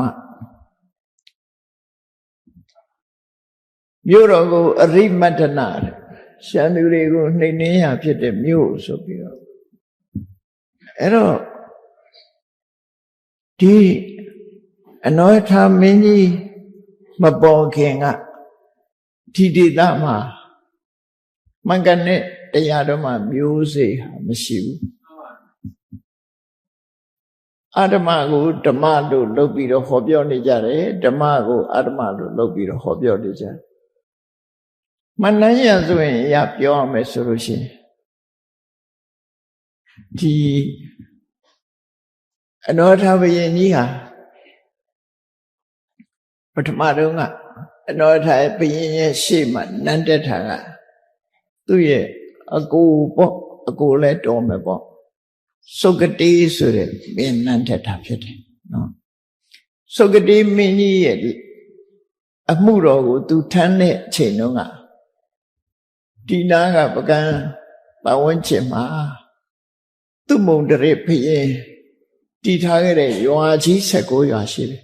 အဲ့ဒီရွာ16ရွာကိုပေါင်းပြီးတော့ပုခါရမအရိမတ္တနာဆိုနိုင်ငံကိုတည်ထောင်တာဖြစ်တယ်အဲ့ဒီ16ရွာထဲမှာအနုရာဓဆိုတဲ့ရွာရှိတယ်အနောထမင်းသားဟာအနောထလို့မခေါ်သေးခင်ကအဲ့ဒီချိန်မှာအနုရာဓရွာကိုအပိုင်စားရတဲ့မင်းမှုတမ်းမဖြစ်ခဲ့ဘူးသုကတိရဲ့အမှုကိုထမ်းရတယ်နောက်ပိုင်းရောက်တဲ့အခါကျတော့သုကတိနဲ့သူနဲ့စိန်ခေါ်ကြတယ်ပေါ့နော်ပကံသမိုင်းမှာပြောမယ်ဆိုစိန်ခေါ်တယ်အဲ့ဒီခေတ်က လူစွမ်းကောင်းခေတ်ဆိုတော့မလုပ်ကြမလဲမြင်းနဲ့စီးချင်းထိုးပဲစီးချင်းထိုးတယ်ဆိုတာအသေးတတ်တာအပျော်လောက်တာမဟုတ်ဘူးနိုင်တဲ့လူကရှုံးတဲ့လူကိုအသေးတတ်မှာစုတ်တေးနဲ့အနောရထမြင်းကဘာချောင်းပေးမှာမြင်းစီးပြီးတော့တုံးတဲ့လူလက်စွမ်းကိုပြကြတယ်ပထမစုတ်တေးကမြင်းစီးပြီးတော့အကွက်ချောင်းပြီးတော့အနောရထကိုလှန်နဲ့ထိုးလိုက်တယ်ထိုးလိုက်တော့သူလှန်ချက်ကိုမထိပဲနဲ့မြင်းကကိုသွားထိသွားတယ်အဲ့ဒီမှာအနောရထကထိခါတော့နောင်တော့လှည့်ပြီးပြီသူ့လှည့်ပဲခံနိုင်အောင်ခံဆိုပြီးတော့မြင်းကိုလှည့်ပတ်စီးပြီးစုတ်ကတေးကိုလှန်နဲ့ထိုးချလိုက်တဲ့အခါကျတကယ်ချက်ကောင်းကိုထိသွားတော့စုတ်ကတေးရောမြင်းရောချောင်းထဲကိုကျပြီးတော့မျောပါသွားတယ်အဲ့ဒါဟာပကံရဲ့အစလို့ပြောလို့ရတယ်ပေါ့အဲ့ဒီကစပြီးတော့အဲ့ဒီချောင်းကိုလည်းပဲမြင်းကပါချောင်းမြင်းရောကရောပါသွားလို့မြင်းကပါချောင်းလို့ခေါ်တယ်လို့ဒီလိုလဲဆိုကြတယ်ပေါ့နော်အဲ့ဒီကနေပြီးအနောယထာဘယင်ဆိုတာဖြစ်လာတာပဲရှေးခင်ကအနောယထာဘယင်ဆိုတာမရှိသေးဘူးစုတ်တေးကိုအနိုင်တိုက်ပြီးတော့ဒီမျိုးပြကိုအုပ်ချုပ်တဲ့အခါမှာသူ့ရဲ့ဉာဏ်စွမ်းဉာဏ်စားနဲ့အစွမ်းတကူတွေတာထားလိုက်ပါသူ့ရဲ့လက်ရည်လက်သွေးရဲ့အသိဉာဏ်နဲ့သူကအုပ်ချုပ်တယ်ရာဇဝင်ထဲမှာတော့အထင်ကြီးအောင်တော့ဖမဘယင်းနေဟိုရင်တရားမင်းကဘာဆက်တယ်ညာဆက်တယ်အဲ့ဒါတွေတာထားတယ်တရားကိုထဲ့မပြောနဲ့တော့ဈေးကြီးနေတရားကိုထဲ့မပြောသူ့ရဲ့လူရဲ့အရေးချင်းတွေကရှိတယ်တမန်အရေးချင်းတွေရှိတာပဲနော်အဲ့ဒီတမန်အရေးချင်းတွေကထူးခြားတဲ့အရေးချင်းနဲ့စုတ်တေးကိုအနိုင်ရပြီးတော့ပကံထိနှံကိုသူကပိုင်းဆိုးလိုက်တာပဲဖြစ်တယ်အဲ့တော့သူရဲ့အမည်နာမကိုအနိရုဒ္ဓသို့မဟုတ်အနုရုဒ္ဓစာပေရဆိုရင်တော့အနုရုဒ္ဓဆိုတဲ့စကားလုံးကအနိရုဒ္ဓဆိုမချုပ်ငြိမ်းဘူးဆိုတဲ့အဓိပ္ပာယ်ရနေတယ်အနုရုဒ္ဓဆိုတာကြတော့မဆန့်ကျင်ဘူးဆိုတဲ့အဓိပ္ပာယ်ရတယ်အဲ့ဒီအဓိပ္ပာယ်ကပို့ပြီးတော့ကောင်းတယ်အနုရုဒ္ဓကနေပြီးအနောရထအတန်ချင်းနီးတယ်ကူးလာတယ်အတန်ကူးလာမဟိယင်္ဂနာကနေမရှိခဏဖြစ်သွားသလိုပဲတိလောကမင်္ဂလာလို့ရေးထားရနေဖတ်တဲ့အခါထိလို့မင်းလို့ဆိုဖြစ်သွားပြန်နော်တိလောကကိုပြီးအောင်မဖတ်တော့တိလောကပြောက်သွားပြီတိလောမင်္ဂလာကြတော့မင်းလောမင်္ဂလောဖြစ်သွားတယ်အတန်နေပြောင်းသွားပြီးတော့တိလောကမင်္ဂလာစီရီကလည်းထိလို့မင်းလို့ဖြစ်တာပဲထိလို့မင်းလို့ဖြစ်တာအဲ့တော့အနုရုဒ္ဓကလည်းအနောရထဖြစ်သွားတာမဆမ်းပါဘူးဒါနော်အတန်ပြောင်းလာအဲ့တော့အနောရထဘယင်တက်လာတဲ့အခါကျတော့စုဂတိလက်ထက်ကဘာရီကိုးကွယ်နေလဲဆိုတန္တရမန္တရာတွေစုပ်ပြီးတော့ဝိဇ္ဇာလို့ဇောကြီးလို့အဲ့ဒီလိုပုဂ္ဂိုလ်ရဲ့အစွမ်းတကူတွေကိုလူတွေကယုံကြတယ်ယုံကြတော့သူတို့ဟောတာအတိုင်းပဲလိုက်နာပြီးတော့လုပ်ကြတယ်အေးဘယ်လိုပြစ်မှုတွေကျူးလွန်ထားလို့ရှိရင်သူတို့ယူဆိုတဲ့တန္တရမန္တရရွတ်လိုက်တာနဲ့အဲ့ဒီပြစ်မှုတွေကပျောက်ကင်းသွားတယ်ဒါအဆန်းမဟုတ်ဘူးမြတ်စွာဘုရားလက်ထက်ကဗြဟ္မင်းနေလည်းဒီတိုင်းပဲနော်ဗြဟ္မင်းနေလည်းဒီတိုင်းပဲလောကကြီးကိုလိမ်ညာပြီးတော့စားနေကြတာလိမ်ညာပြီးတော့စားနေကြအဲ့တော့နောထလက်ထက်လည်းအဲ့ဒီပုံစံပဲသူတို့ဟာတန္တရမန္တရအုံဖွလှုပ်လိုက်တာနဲ့အကုန်လုံးပျောက်သွားတယ်လောကမှာရှိပါမလားအဲ့ဒါအုံဖွလို့မန္တန်တကူနဲ့စွမ်းတကူနဲ့ခွင်းလုံးကျွတ်ဆိုဖြစ်နိုင်မှာဖြစ်နေနော်အဲ့ဒီလားသို့သောလူတွေကတော့ယုံမြဲယုံတာပဲခဏလည်းယုံတော့မယ်ဒါတွေကယုံနေတော့မယ်အဲ့တော့အနောရဘိကြီးကတော့အသိဉာဏ်ရှိတဲ့ပုဂ္ဂိုလ်ဆိုမယုံဘူးဒါတွေကိုအဲ့ဒီမယုံတဲ့အခါမှာ မြတ်ဗုဒ္ဓရဲ့အဆုံးအမအစစ်ဆိုတာကိုသူသိချင်တယ်ဒါတော့ထိလန်းတော့မဟုတ်သေးဘူးအုံဖွားတွေကမရသေးဘူးအုံဖွားဆိုတာကိုသိလဲဘာကြောင့်အုံဖွားလို့ခေါ်တာတော့ဗမာစကားမှာအုံဖွားပါဠိစာပေမှာအုံဆိုတဲ့စကားလုံးကအဥမအခရာသုံးလုံးပေါင်းထားတယ်နော်အရဲ့ဥရဲ့မရဲ့အဲ့ဒီသုံးခုကိုတသနဲ့ထွက်အောင်ဆိုကြည့်အိမ်ရောက်တဲ့အခါခုတော့မဆိုနဲ့အောင်တသနဲ့ထွက်အောင်ဆိုကြည့်အောင်ဖြစ်သွားရဲ့နော်အဥမငါကြတော့ပါစပိတ်အောင်ဟောအဲ့ဒါကဟိန္ဒူတွေကရွတ်ဖတ်တဲ့သူတို့ကိုးကွယ်တဲ့ဘုရားသုံးစုကိုရည်ညွှန်းပြီးတော့ရွတ်ဖတ်တာအကဗြဟ္မာ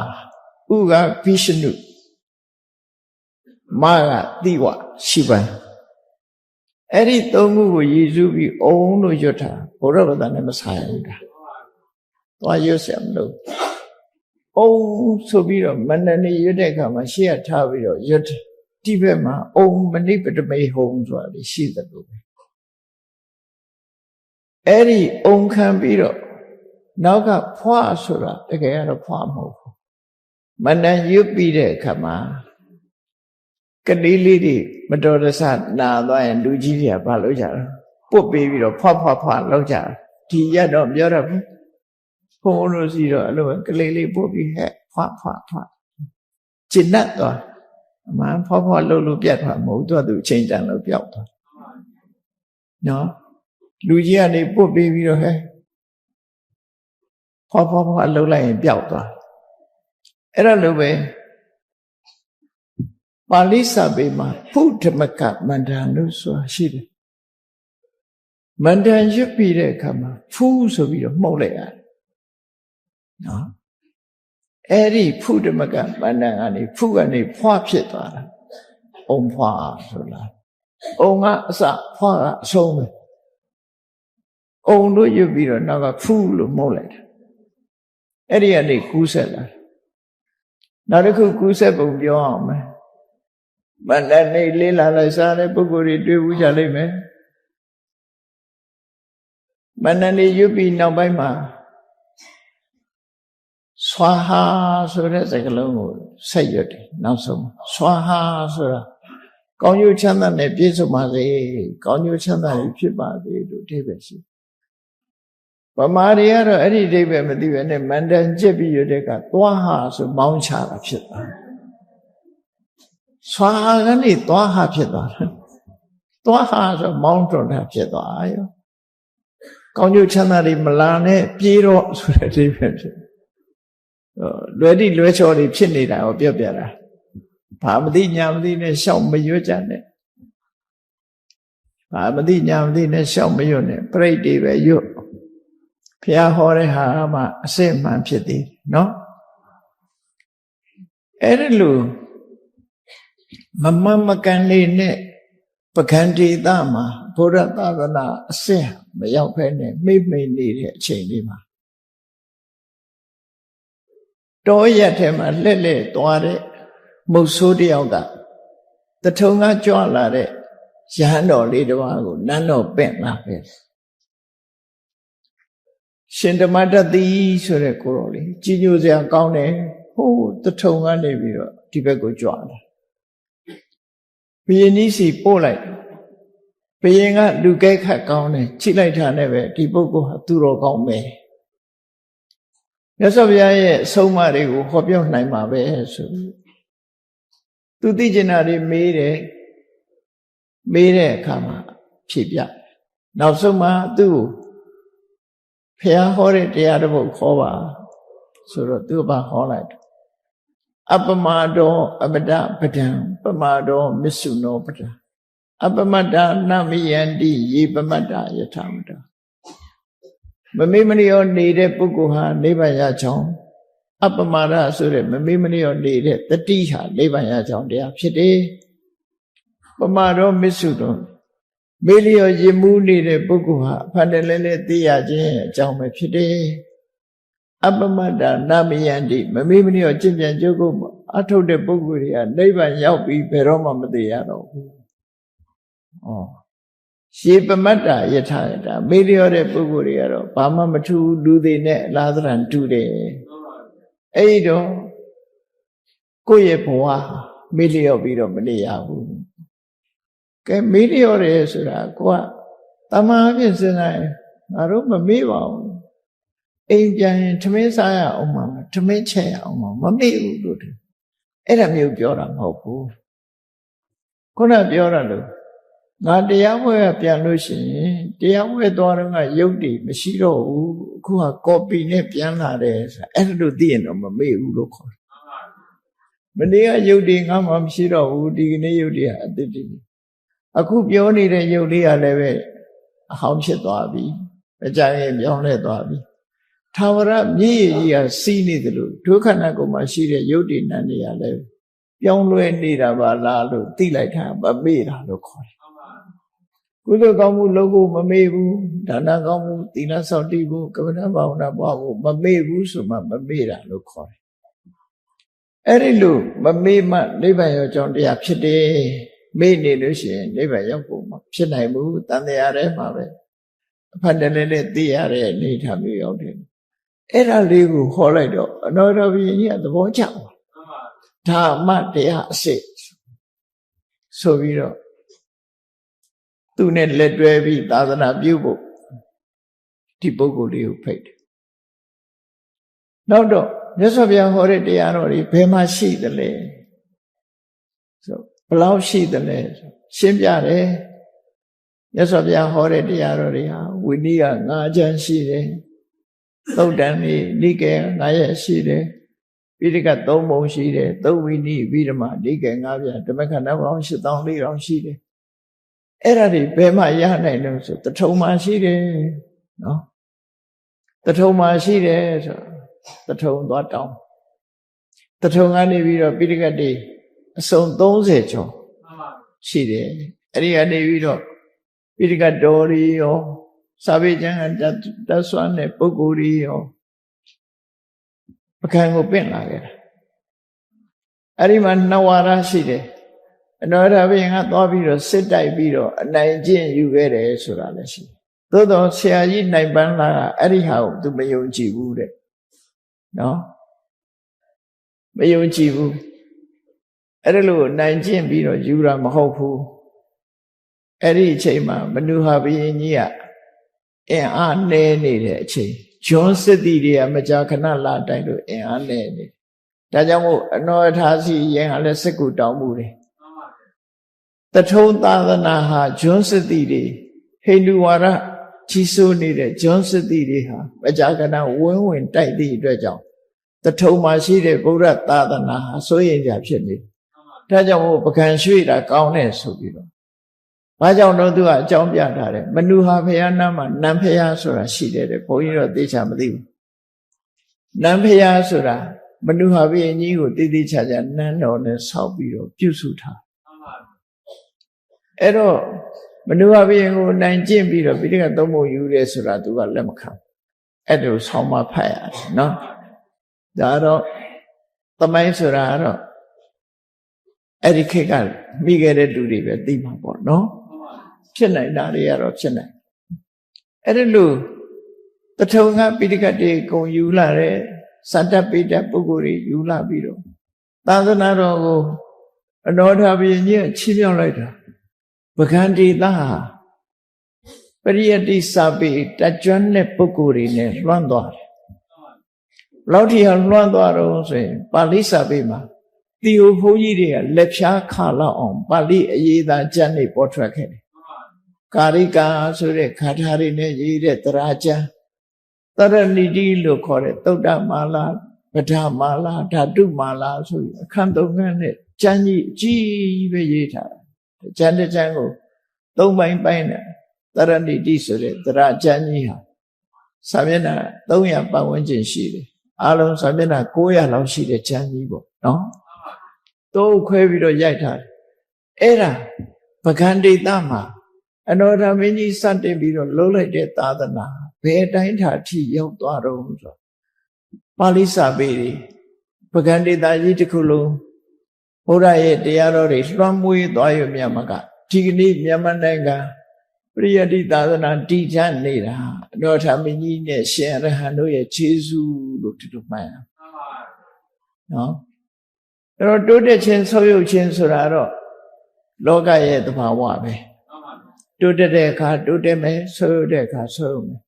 အဲ့ဒါကိုသတိထားပြီးတော့လောကရဲ့သဘာဝမှာတိုးတက်ခြင်းရဲ့အကြောင်းတရားတွေကိုဒုတွေကြိုးစားရမှာဆုပ်ယုပ်ခြင်းရဲ့အကြောင်းတရားတွေကိုဒုတွေဖယ်ရှားပြီးတော့တိုးတက်ခြင်းရဲ့အကြောင်းတရားတွေကိုဒုတွေလှုပ်ဆောင်ရမှာလို့အဓိကအပြင်တစ်ချိန်ကာလတုန်းကဒီပကံဒေသမှာမြတ်ဗုဒ္ဓရဲ့အဆုံးအမတရားတော်တွေကလွှမ်းခြုံပြီးတော့ကြီးပွားနေတယ်ဒီကနေ့ခေတ်ပကံမျိုးသူမျိုးသားတွေရဲ့ယဉ်ထဲမှာလည်းမြတ်စွာဘုရားရဲ့အဆုံးအမတရားတွေထင်ကြံနေတယ်ပြင်ပရုပ်ဝတ္ထုပစ္စည်းတွေကတော့နှစ်ပေါင်းကြာလာတဲ့အခါမှာဟောင်းလွှမ်းသွားတာတော့မနေဒါပေမဲ့လို့မြတ်စွာဘုရားရဲ့အဆုံးအမတရားတော်တွေတို့ရင်ထဲမှာထာဝရသိလွင်နေအောင်တို့တွေကြိုးစားမယ်မကောင်းဘူးလားကောင်းပါဗျာဘုရားပထုတွေဟောင်းလွှမ်းနေတာထားလိုက်သဘာဝတရားအရာဟောင်းလွှမ်းမယ်ပျက်စီးမယ်သို့တော့တို့ရင်တွေကအတော်ထာဘုရင်ကြီးရှင်ရဟန်းတို့တိဆောက်သွားတဲ့မြတ်ဗုဒ္ဓရဲ့ဆုံးမသာသနာတော်တွေဟောင်းလွှမ်းမသွားအောင်ပြိုကျမသွားအောင်ဘသူတွေလုံးဝမှာတော့ဆိုတို့တွေလုံးဝမှာပဲကောင်းတာလုပ်ရတဲ့နဲ့မကောင်းတာတွေဖြစ်နေတာလည်းရှိတယ်မကောင်းတာတွေလုပ်ပြီးကောင်းတာတွေရနေတဲ့လူလည်းရှိတယ်ဘဝရဲ့အတွေ့အကြုံအဆင်မပြေမှုတွေဆိုတာလောကကြီးမှာရှိတယ်လို့အရာရာဟာကံနဲ့တင်သက်ဆိုင်တာမဟုတ်ဘဲနဲ့ဘဝဝင်ချင်းအခြေအနေရရနဲ့လည်းသက်ဆိုင်တယ်လို့ပြောကောင်းလဲကံမကောင်းလဲကံလို့ကံတရားကိုရွတ်စွနေခြင်းဟာနေရာတိုင်းမှာတော့မမှန်ဘူးပေါ့မမှန်တတ်ဘူးအဲ့ဒါလို့ကံတရားကိုရွတ်စွနေခြင်းကြောင့်ကံတရားပေါ်မှာကောင်းတာလုပ်ရတဲ့နဲ့ကောင်းတာမဖြစ်ဘူးမကောင်းတာတွေဖြစ်ရင်ကံတရားပေါ်မှာယုံကြည်မှုလျော့ပါသွားတယ်မကောင်းတာတွေလုပ်ပြီးကောင်းတာတွေတွေ့ပြီးတော့လည်းပဲကံတရားပေါ်မှာယုံကြည်မှုတွေလျော့ပါသွားတယ်ကံဆိုတာအကြောင်းတစ်ခုအနေနဲ့သာမြတ်စွာဘုရားဟောတာဖြစ်တယ်ဘဝဆိုတာကိုကံကဖန်တီးတယ်ဆိုတာမှန်တယ်ဘုရားရဲ့ဟောပြောချက်အရ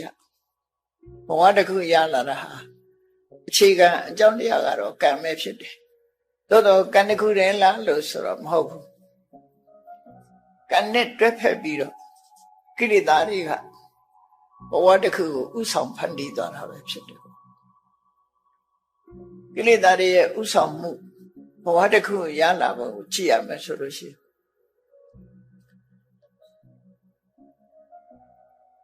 လူတယောက်ဟာကောင်းတာလည်းလုပ်တယ်မကောင်းတာလည်းလုပ်တယ်အဲ့ဒါတို့ကောင်းမကောင်းဆိုတာတွေဟာခြေနေရလူတွေဟာမိမိတို့စိတ်ထဲမှာဖြစ်ပေါ်တဲ့အနေအထားတစ်ခုပေါ်မှာမူတည်ပြီးတော့ကောင်းတာလည်းလုပ်တယ်မကောင်းတာလည်းလုပ်တယ်အဲ့လိုလုပ်တဲ့အခါမှာကိုယ့်ရဲ့ရင်ထဲနှလုံးထဲမှာကောင်းတာတွေလည်းစုမိဆောင်မိဖြစ်သွားတယ်မကောင်းတာတွေဆိုတာလည်းပဲစုမိဆောင်မိဖြစ်သွားတယ်အဲ့ဒီနေရာမှာဘဝတစ်ခုကိုဖန်တီးတော့မယ်ဆိုရင်ကံကြီးတက်တက်ဆိုရင်ကံတရားကကောင်းတာတွေလုံးလို့ရှိရင်ကောင်းတဲ့ကံအလှည့်ကျုံတဲ့အခါမှာကောင်းတာကိုဖန်တီးလိုက်တယ်မကောင်းတဲ့ကံရဲ့အလှည့်ကျုံတဲ့အခါမှာမကောင်းတဲ့ကံကိုဖန်တီးလိုက်တယ်ဘဝမှာဘယ်ကံကအလှည့်ကျုံမယ်ဆိုတာမသိနိုင်ဘူးဘာနဲ့ဥပမာတူတော့ဆိုရင်ကဏ္ဍမျိုးစုံရေးထားတဲ့ဘောလုံးကလေးတွေကိုစက်ဝိုင်းထဲမှာထည့်ပြီးတော့လှဲတဲ့အခါမှာထီဖွင့်တဲ့အခါမှာကြည့်ပေါ့ဘောလုံးတွေကဏ္ဍမျိုးစုံရေးထားပြီးတော့လှဲလိုက်တဲ့အခါမှာဘယ်အလုံးထွက်လာမယ်ဘယ်ကဏ္ဍထွက်လာမယ်ဆိုတာကြွတင်ပြောနိုင်လို့တရားအောင်ပေါ့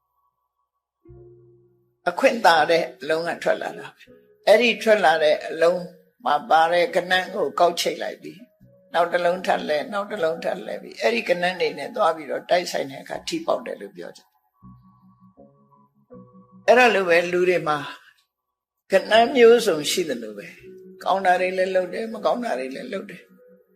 လုပ်တဲ့အခါမှာဒီကနေ့အခါရောက်လာပြီဆိုလို့ရှိရင်ကောင်းတဲ့ကံကအလှည့်ကျသလားမကောင်းတဲ့ကံကအလှည့်ကျမှလားလို့ဆိုတာကျွတ်တင်သတ်မှတ်ဖို့ရမတမခဲမသေးကြတဲ့လောကကြီးဘဝအခြေအနေဟာတေချာခြင်းရေရာခြင်းမရှိဘူးလို့ဆိုလို့မသေးကြရုံနဲ့မဟုတ်ဘူးအစင်မပြေမှုတွေအလည်းဖြစ်တတ်တယ်အစင်မပြေမှုတွေနဲ့လည်းကြုံတတ်တယ်ဘဝရဲ့အနေအထားကိုအဲ့လိုဖြစ်တယ်ဟုတ်ပြီကောင်းသည်ဖြစ်စေမကောင်းသည်ဖြစ်စေကံတရားကတော့သူကဘဝတစ်ခုကိုထုတ်လုပ်ဖို့ရအစဉ်သင်ဖြစ်နေပြီအဲ့လိုအစဉ်သင်ဖြစ်နေတဲ့အခါမှာသူ့ရဲ့လမ်းကြောင်းပေးတာကတော့ဘယ်သူကလမ်းကြောင်းပေးလို့ဆိုလို့ရှိရင်အဝိဇ္ဇာနဲ့တဏှာလို့ဆိုတဲ့ဒီနှစ်ခုကလမ်းကြောင်းပေးလိုက်တယ်ကံတရားကဘဝတစ်ခုကိုထုတ်လုပ်ဖို့ရအတွက်ဝိုင်းဝန်းကူညီပေးတာကတော့အဝိဇ္ဇာနဲ့တဏှာဒီကနေ့မှာမြင်ရတဲ့အာယုန်တစ်ခုပေါ်အမှန်မသိအောင်အမှန်တရားကိုဖုံးကွယ်ပေးလိုက်တာကအဝိဇ္ဇာဖုံးကွယ်ပေးလိုက်တဲ့အခါမှာအဲ့ဒီဖုံးကွယ်ပေးလိုက်တဲ့အမှန်ကိုမမြင်ရလို့အကောင်းထင်မိသွားပြီးတွေ့တာကတဏှာအဝိဇ္ဇာကြောင့်အမှန်မသိလိုက်ဘူးတဏှာကြောင့်တွေ့မိတွေ့ရတွေ့လိုက်တယ်ကောင်းတယ်လို့ထင်လိုက်တယ်ဥပမာမယ်ငရဲကြမဲ့လူတယောက်ကို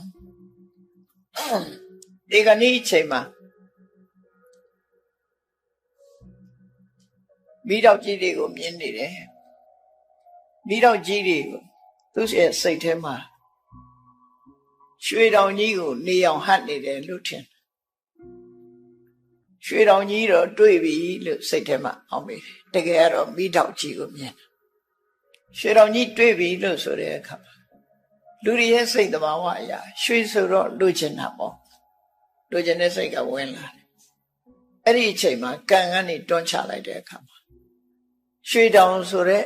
သူထင်တဲ့စီရောက်သွားတော့တကယ်တွေ့လိုက်တဲ့အခါကျတော့မိတော့ကြီးဖြစ်နေမိတော့ကြီးဖြစ်ပြီးမိလောင်ခံရပြီပေါ့အဲ့ကြ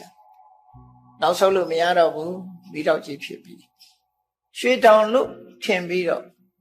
လိုချင်စိတ်လေးဖြစ်လိုက်တဲ့အချိန်လေးမှာကံကနေတွန်းပေါ်လိုက်အဲ့တော့ငရဲမီးတဲ့ငရဲမီးငရဲတဲ့ကြပြီးငရဲမီးလောင်ကျွမ်းမှုကိုခံနေရတယ်ပေါ့ဒီလိုဆိုလို့ပေါ့နော်အဝိဇ္ဇာကအမှန်တရားကိုဖုံးလွှမ်းနေဆိုတာမိထောက်နဲ့ရွှေရောင်ကစင်စင်တူတာကိုတူတော့သူကမိထောက်ဆိုတဲ့သဘာဝကိုရွှေရောင်နဲ့အလဲလဲလှုပ်ပေးလိုက်တယ်လို့ဖြစ်သွားအဲ့ဒီမှာလိုချင်တဲ့ကဖြစ်သွားဘဝတစ်ခုပို့တယ်ဆိုတာအဲ့ဒီပုံစံနဲ့ပို့အဝိဇ္ဇာရဲ့လှည့်စားမှုတဏှာရဲ့တွေ့တာမှုတွေအပေါ်မှာကံတရားကတွန်းပို့လိုက်တာအဲ့ဒါကိုအဘိဓမ္မထသင်္ဃဟကျမ်းမှာဒီအဘိဓမ္မာသင်တဲ့ပုဂ္ဂိုလ်တွေဘဝတစ်ခုကုရနဲ့ပတ်သက်ပြီးရေးထားတာအဝိဇ္ဇာပရိခိတ်တေနတဏှာနုတယမူလကေနသင်္ခအဝိဇ္ဇာပရိခိတ်တေဝိတ္တယအဝိဇ္ဇာနုတယပရိခိတ်တေဟိတဏှာနုတယမူလကေဟိသင်္ခါရေဟိစနိယမနာဆိုဘဝကုပုံလေးကိုပြောထားတာရှင်းရှင်းလေးပဲတခြားကျမ်းနေမှာလည်းပဲအဲ့လိုပြောနော်အဝိဇ္ဇာကအမှန်မမြင်အောင်ဖုံးပေးတယ်တဏှာကအမှန်မမြင်သည့်အတွက်ကြောင့်အကောင်းထင်သွားတယ်အဲ့ဒီအချိန်မှာကံကနေပြီးတွန်းပို့လိုက်တာရောက်သွားရောဘဝတစ်ခုတည်းလို့ဆိုကောင်းတဲ့ဘုံဘဝကြတော့လည်းပဲဒီကောင်းတာတွေလွှမ်းမိုးလာတဲ့အခါကျတော့လည်းပဲဒီဘဝဆိုဘယ်ဘဝမှမကောင်းအကောင်းထင်တာကိုကလည်းပဲဆိုးလို့ပဲပြောမှာဒါကတော့မကောင်းတာကိုအကောင်းထင်နတ်ပြည်ရောက်မဲ့ပုဂ္ဂိုလ်ကြတော့နန်းနန်းပုံမိမ့်မှကြီးတွေမျက်စိထဲမှာတေအမှုမှုအချိန်မှာတွေ့မြင်လာတယ်အဲ့ဒီတွေ့မြင်လာတဲ့အချိန်မှာတ တဏှာကြောင့်စိတ်ကအဲ့ဒီဘက်ကိုညွတ်သွားလိုက်တဲ့အချိန်လေးမှာကံကနေတွန်းပို့လိုက်တော့ဘုံမိမ့်မှန်ကြီးတွေရောက်သွားတယ်ဒါကတော့အကောင်းလို့ပြောကုသိုလ်ကံရဲ့လွှမ်းမိုးမှုဟာဒီလိုကောင်းတဲ့ဘက်ကိုပို့ပေးလိုက်သို့တော့အကောင်းလို့ပို့လိုက်ပေမဲ့လို့မင်းနောက်ထပ်အဲ့ဒီကောင်းမေ့ဆိုတဲ့ဘုံရောက်ပြီးတော့ကောင်းတာတွေကိုမစွန့်နိုင်မခွာရက်ဖြစ်ပြီးနောက်တစ်ခါသေအောင်တော်လို့ဆိုတဲ့သဘောမျိုးနဲ့ပို့လိုက်တဲ့သဘောပဲဖြစ်တယ်သေရအောင်မှတော့သေချာနတ်တွေကြတော့ကောင်းတာတွေနဲ့ရွေတွေ့တဲ့အခါကျတော့မခွဲခြင်းမခွာခြင်းနဲ့မခွဲခြင်းမဲနဲ့ခွဲရတယ်ဆိုတယ်ပိယေဟိဝိပယောကောဒုက္ခကိုအလူလဲခံစားရတယ်နတ်ပြည်ကြဘာကြောင့်လဲဆိုရင်ချမ်းသာဒုက္ခအလွန်ကြီးမားတာလွန်ကြီးမားတဲ့ချမ်းသာဒုက္ခကိုခံစားနေရတာခံစားလို့မှအာမရခင်ခွဲခြားလိုက်တာအဲ့ဒါပိယေဟိဝိပယောကောဒုက္ခဖြစ်တယ်နော်ခုနကမကောင်းတဲ့စီပို့တဲ့အခါကျတော့မကောင်းမှန်းသိအောင်တော့အပိယေဟိတံပြောကောဒုက္ခမကြိုက်တာတွေနဲ့တွန်းပို့ခံရဒီသဘောတွေဟာကံနဲ့ကိလေသာပေါင်းစပ်ပြီးတော့ဘဝတစ်ခုကိုဖန်တီးနေတယ်ဆိုတာမြတ်ဗုဒ္ဓရဲ့အဆုံးအမမှာအဲ့ဒီလိုသဘောပေါက်အဲ့ဒါဘယ်သူနဲ့ပတ်သက်လဲလို့ဆိုရင်ဘယ်သူမပြုတ်မိမိမှုကိုယ့်ရဲ့အလေးအကျင့်အတိုင်းဒီအာယုန်တွေဒီထင်ဟပ်မှုတွေစိတ်ညွတ်မှုတွေဟာကိုယ့်ရဲ့အလေးအကျင့်နဲ့သက်ဆိုင်ကိုယ့်ရဲ့အလေးအကျင့်မှုတွေနဲ့သက်ဆိုင်အဲ့ဒါတွေနဲ့စိတ်ညွတ်ရာဖြစ်သွားတတ်တယ်ပေါ့ပုရုဇဉ်ဆိုတာအမှန်တမ်းမသေးချာမရရဘူးလို့ပြောတယ်ပုရုဇဉ်ဘဝဆိုတာမသေးချာမရရတဲ့အနေအထားမျိုးဒါကြောင့်မို့ဝိနိပါဒဓမ္မောတဲ့စာပေကျမ်းကမှသုံးတဲ့စကားလုံးဝိနိပါဒဆိုတာဝိနိပါဒဝိဆိုတာကိုယ်ဆန္ဒဘာတစ်ခုမှမပါပဲနဲ့ကိုဖြစ်ချင်တာမဟုတ်ဘဲနဲ့နိဗ္ဗာန်ဖြစ်ချင်ရဖြစ်သွားတဲ့အနေအထားမျိုးအခြေအနေဇိုးတစ်ခုဖော်ထုတ်တယ်ဝိနိဗ္ဗာန်သောတပန်ဖြစ်သွားရင်တော့အဝိနိဗ္ဗာန်ဓမ္မောအဲ့ဒါမျိုးမဟုတ်တော့ဘူးတဲ့ခြေနေစုဇိုးတစ်ခုရှောင်လွဲသွားနိုင်ပြီဝိနိဗ္ဗာန်ဓမ္မဘေးကြီးမရှိတော့ဘူးအဲဒီဆရာတော်ကြီးတို့ရေးတဲ့ဒီပဏိထဲမှာပုထုဇဉ်တွေရဲ့အပြစ်ကိုရေးတဲ့အခါမှာဝိနိပါဒဘေးဆိုတာအဲ့ဒါပြောတယ်ဘဝမှာကိုဖြစ်ချင်ဖြစ်သွားဥပမာမယ်ကောသလမင်းကြီးရဲ့မန္လိကမိဖုရားဆိုတာအဲ့ဒါလိမ္မာရေးချရှိတယ်သူကပေါင်းဥယျာဉ်မှာလှုပ်ကြတယ်ပမင်းစိုက်ပြိုးတဲ့ပမင်းစိုက်ပြိုးပြီးစီးပွားရှာတဲ့မိသားစုကမွေးလာတဲ့မျိုးသမီးတူပဲရှုပ်စင်းကလည်းခက်ချမ်းချမ်းနော်သို့တော့သူ့မှာဘာတော်တော့ဆိုတော့လက်ချက်ချအကင်းပါတယ်တော့လက်ချက်ချရုပ်ကတော့မလှဘူးလို့ဆိုပါတော့ရုပ်မလှဘူးလောက်ကင်စားတော့ရတာလည်းပဲပန်းဝရင်မှာပတ်မင်းဆိုင်ပြိုးပြီးတော့ပတ်မွေရောင်းတဲ့အလုပ်ကိုလုပ်တယ်သူ့ရဲ့အရေးချင်းကတော့တွက်လက်ချက်ချကောသရမင်းကြီးကအဇာတတမင်းနဲ့စစ်ဖြစ်လို့စစ်တိုက်ရာကနေဖေယိုဖေရဲနဲ့မြင်းစီပြီးထွက်ပြေးလာခဲ့ရတဲ့အခါမျိုးရှိတယ်အဲ့ဒီအခါမျိုးမှာစစ်တပ်နဲ့ကွဲပြီးသူတယောက်တည်းထွက်ပြေးလာတာလူပြေးလာတဲ့အချိန်မှာမထင်မှပဲသူတို့ပန်းဥယျာဉ်နဲ့ရောက်လာသူတို့ပန်းဆိုင်ဖြိုးတဲ့ဥယျာဉ်ခြံနဲ့ရောက်လာမဏိကမိဘုရားကဘယင်မှန်းသိလိုက်တယ်သို့တော့သူဟာဘယင်ကြီးလာတယ်ဆိုသူဝတရားအရာလုပ်မယ်လို့ဆိုပြီးမြင်းကိုရှေ့ကနေဖမ်းဆွဲပြီးတော့ဘယင်ကြီးကိုအကူကြီးတွေပေးတယ်တောင်ရည်တွေကန်းတယ်တရားထိုင်ခင်းတွေပေးတယ်အမောပြေဖို့ရာတွေလုပ်ပေးဝေယဝဆလုပ်ပေးတယ်ဆိုတော့အဲ့ဒီသွက်လက်ချက်ချတဲ့ဝတရားခြေပြုံနဲ့ပြုံးပြုံးရွှင်ရွှင်နဲ့လှုပ်တတ်တယ်ကြောက်ရွံ့တဲ့သဘောမရှိပဲနဲ့အဲ့လိုလှုပ်တာကိုဘုရင်ကြီးကသဘောကျပြီးနန်းတော်ခေါ်သွားတာမ န္တိကာဆင်းရဲသူမှသာသမီးပဲဘုရင်ကြီးနဲ့လည်းလွန်ရည်နှိတယ်တိခဏနေ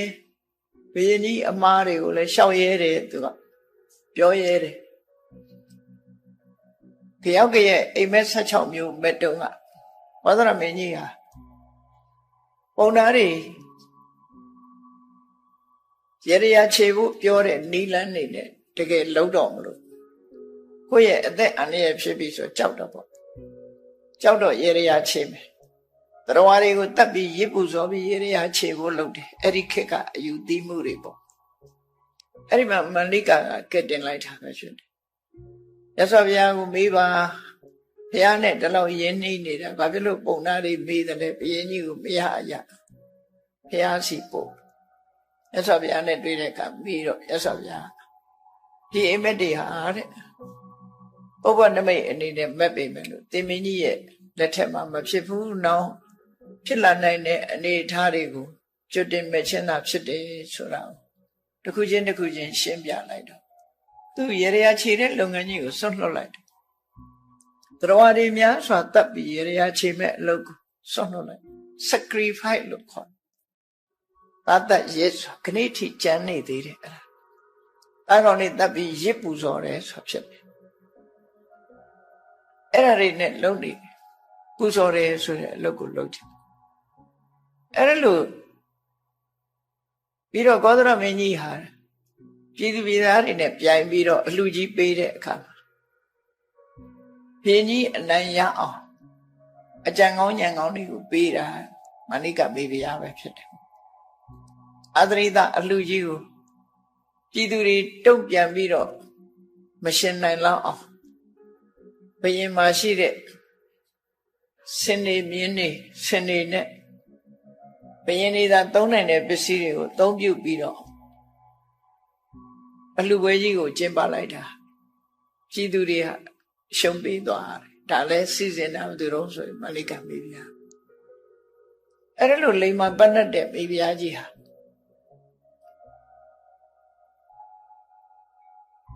အမှားတစ်ခုသူကျွလွင့်မှုပြီးတော့ဘုရင်ကြီးကိုလှည့်စားခဲ့တယ်အဲ့ဒါအတွက်သူကယူကျုံမရစိတ်မကောင်းဖြစ်ပြီးတည်သွားတဲ့အခါကျတော့အဲ့ဒါကြီးကစိတ်ကိုလွှမ်းမိုးနေတယ်အဲ့ဒီနှလုံးမသားရမှုလို့ဆိုတဲ့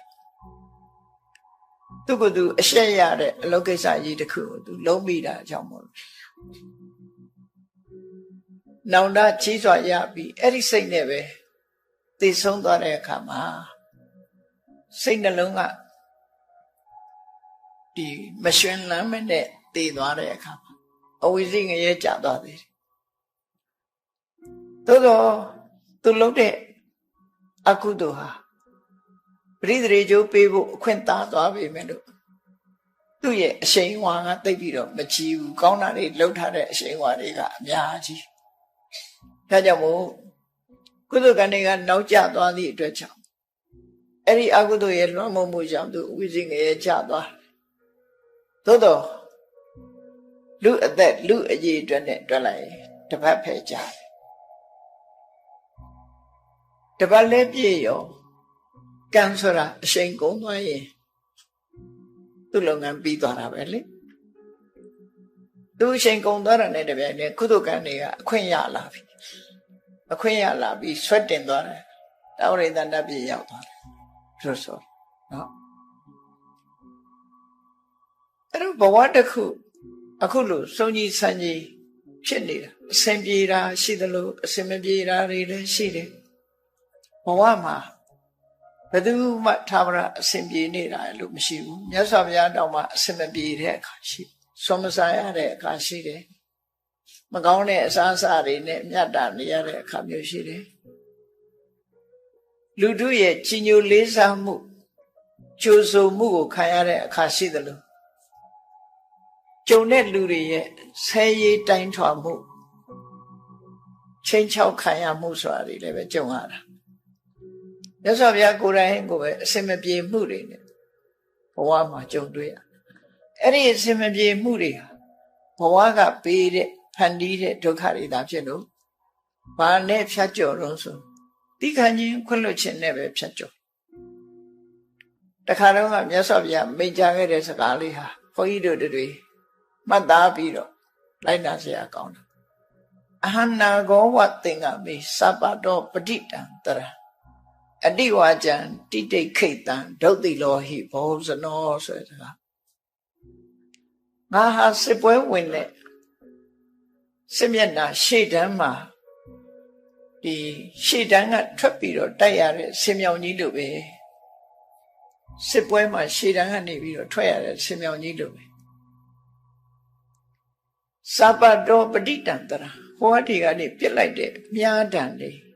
လမ်းတွေမြားတွေအဝေးကပြစ်လိုက်တဲ့အရာတွေဟာ